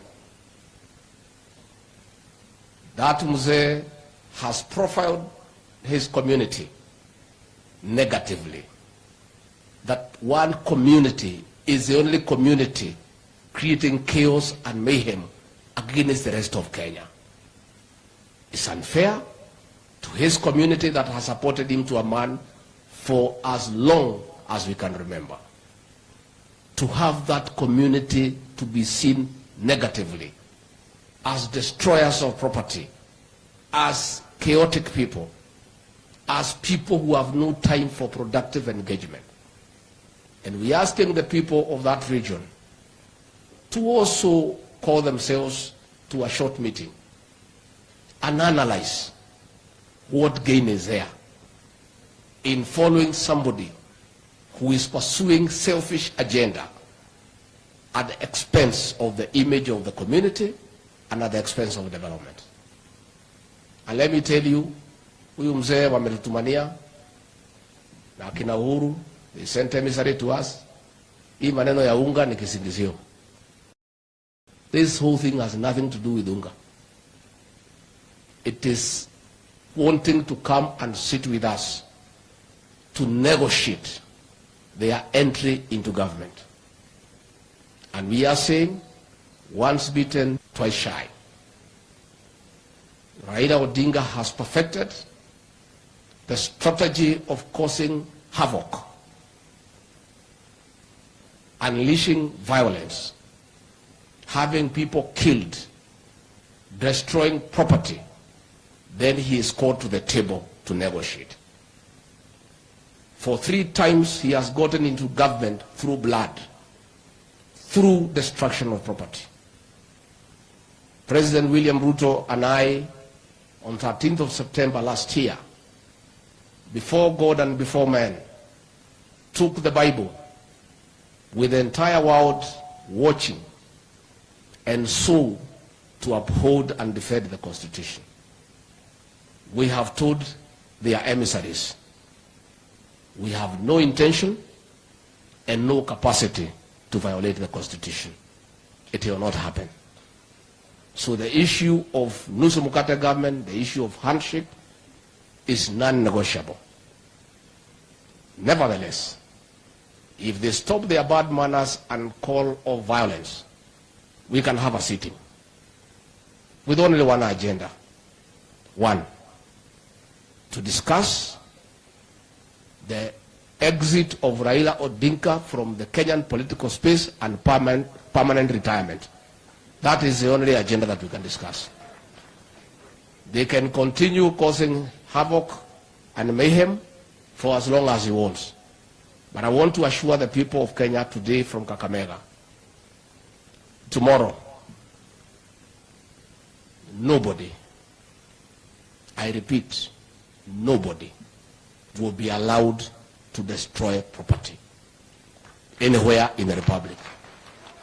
I want to caution those young men who have been taking advantage of the violence unleashed by Raila to steal property, to mug people, to loot property, that Monday is their last day to do so. The laws of this country are clear.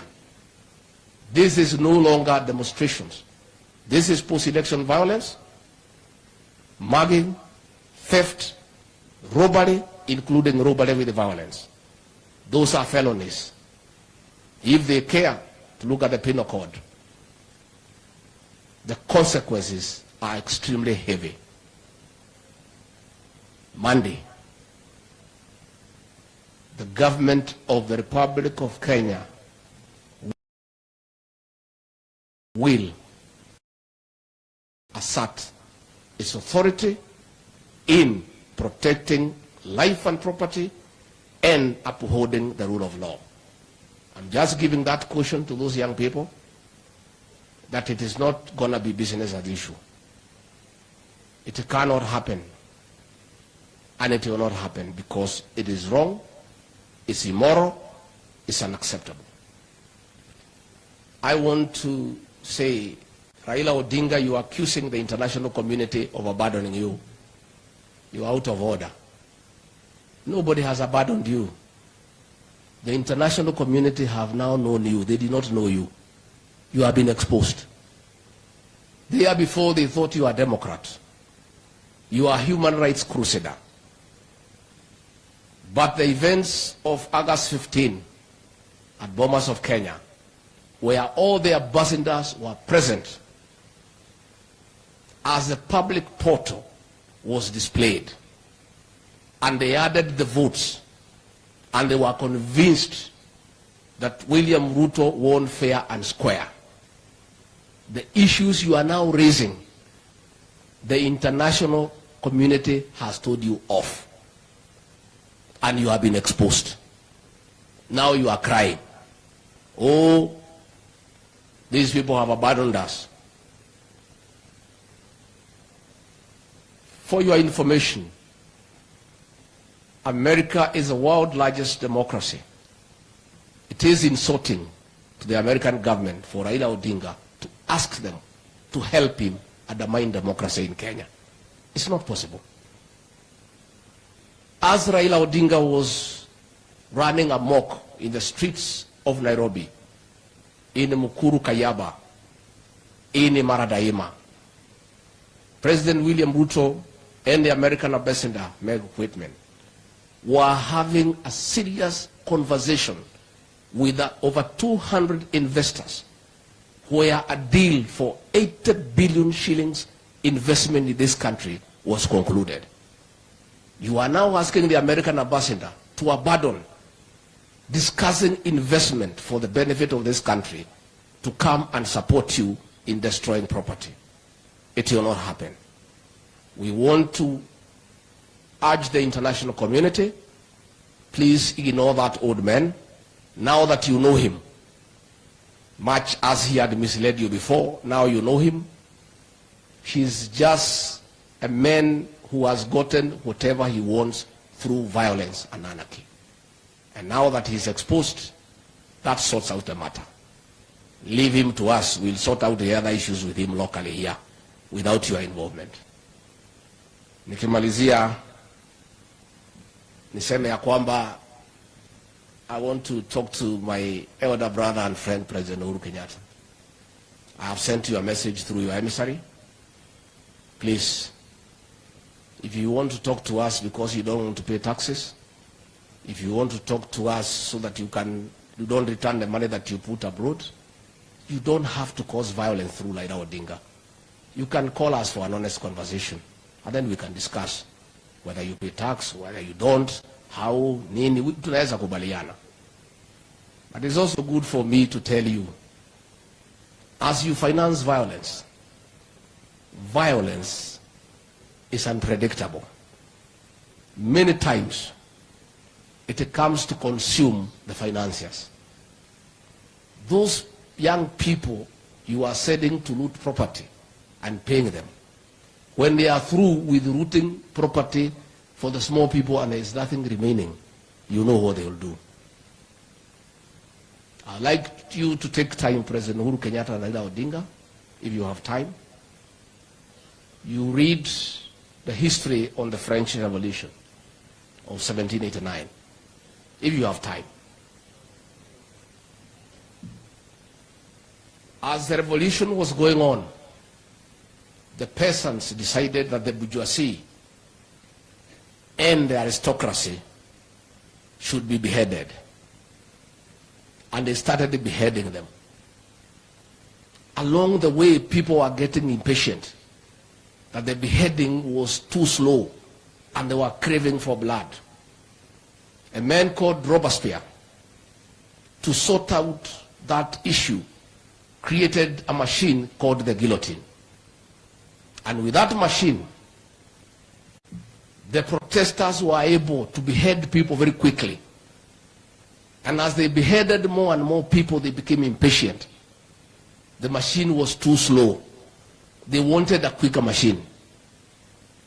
To show their displeasure about the slowness of that machine, they looked for Robespierre and guillotined him. You have heard me. Nikimalizia niseme asanti. Tumeshukuru sana. This is our country. The people of Western have come with greetings from the people of the other mountain. When the two mountains, the Mount Kenya and Mount Elgon, speak in one voice, many good things happen. I would like us to strengthen our friendship, and we'll come here many times. Many times. Finally, these media people, Prime Cabinet Secretary, don't worry about them. These are Azimio people. They are part of Azimio. So you should not be bothered about them. They joined Azimio to run fake opinion polls. They wrote headline after headline that William Ruto stands no chance. They are still in denial. They are still hoping that Raila can push us to bring him into government, and then they can join government too. That is why they are glorifying violence and anarchy, because they are part of Azimio. They are the same people who think and believe that our government can have cracks. They are ones behind the narrative. They are the ones who are behind the narrative that Deputy President and Musalia Mudavadi have a conflict. These same people. A false narrative. Nonsense. Musalia Mudavadi and I have come a long way. When I was personal assistant to President Uhuru Kenyatta, and he was his vice presidential nominee, we worked together. I have eaten food in his house many times. I have spent many nights there. Sisi ni kama chanda na pete. So nyinyi watu ya magazeti, kama mnangojea hii serikali ya William Ruto isabaratike, you will wait for a long time. I have even them seeing, because I had a meeting on Sunday with our security chiefs, and Professor Kindiki, we had sent him to North Rift to deal with the bandit, and he was not able to come to meeting. This same media trying to create a narrative that there is a problem. Nyinyi watu ya Azimio mwachana na sisi. Mungoje tuonane na nyinyi 2027. You join that Azimio brigade and your fellows tukutana kwa debe. Na msitusie sisi uoga. You wrote all headlines against us. You demeaned President William Ruto. You called him a thief. You wrote anything bad you can never write about anybody. But the people of Kenya ignored you and elected him as president. The same way you are writing and glorifying violence and then trying to play victim, the people of Kenya will once more ignore you. Watu ya media, poleni sana. Mujaribu 2027 na hiyo mzeenu. When I came, president amenituma akaniambia usalimie hao wangwana. Mumesalimika? Na akaniambia hata kama mnaenda maombi, sisi tunaelewa mambo ya kanisa, lazima tujenge kanisa. Kwa hivyo amenipatia bahasha ya kujenga kanisa. Kwa hivyo tumekuja. I don't know how, Faruk, you want us to collect the funds. Wengi walitoa, wale bado toa au? Yes. Yeah. Yeah. Kanisa wako na milioni 4, wapigie kofi. Haya, lete hiyo. President William Samoei Ruto, rafiki wenu, amenituma na shilingi milioni 3. Na mimi Rigathi Gachagua nimeongeza milioni 2. Kwa hivyo sisi kutoka presidency tumekuja na shilingi milioni 5 kwa kujenga kanisa. Huyu mtu yangu huyu Malulu Ijende, mtu ya nguvu, 100,000, mpigieni makofi.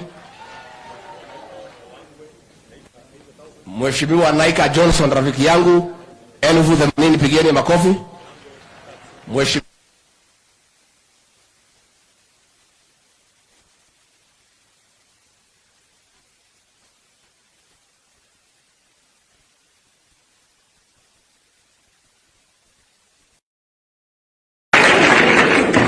Musalia Mudavadi Omwami aka Bwana Earthquake, 1 million.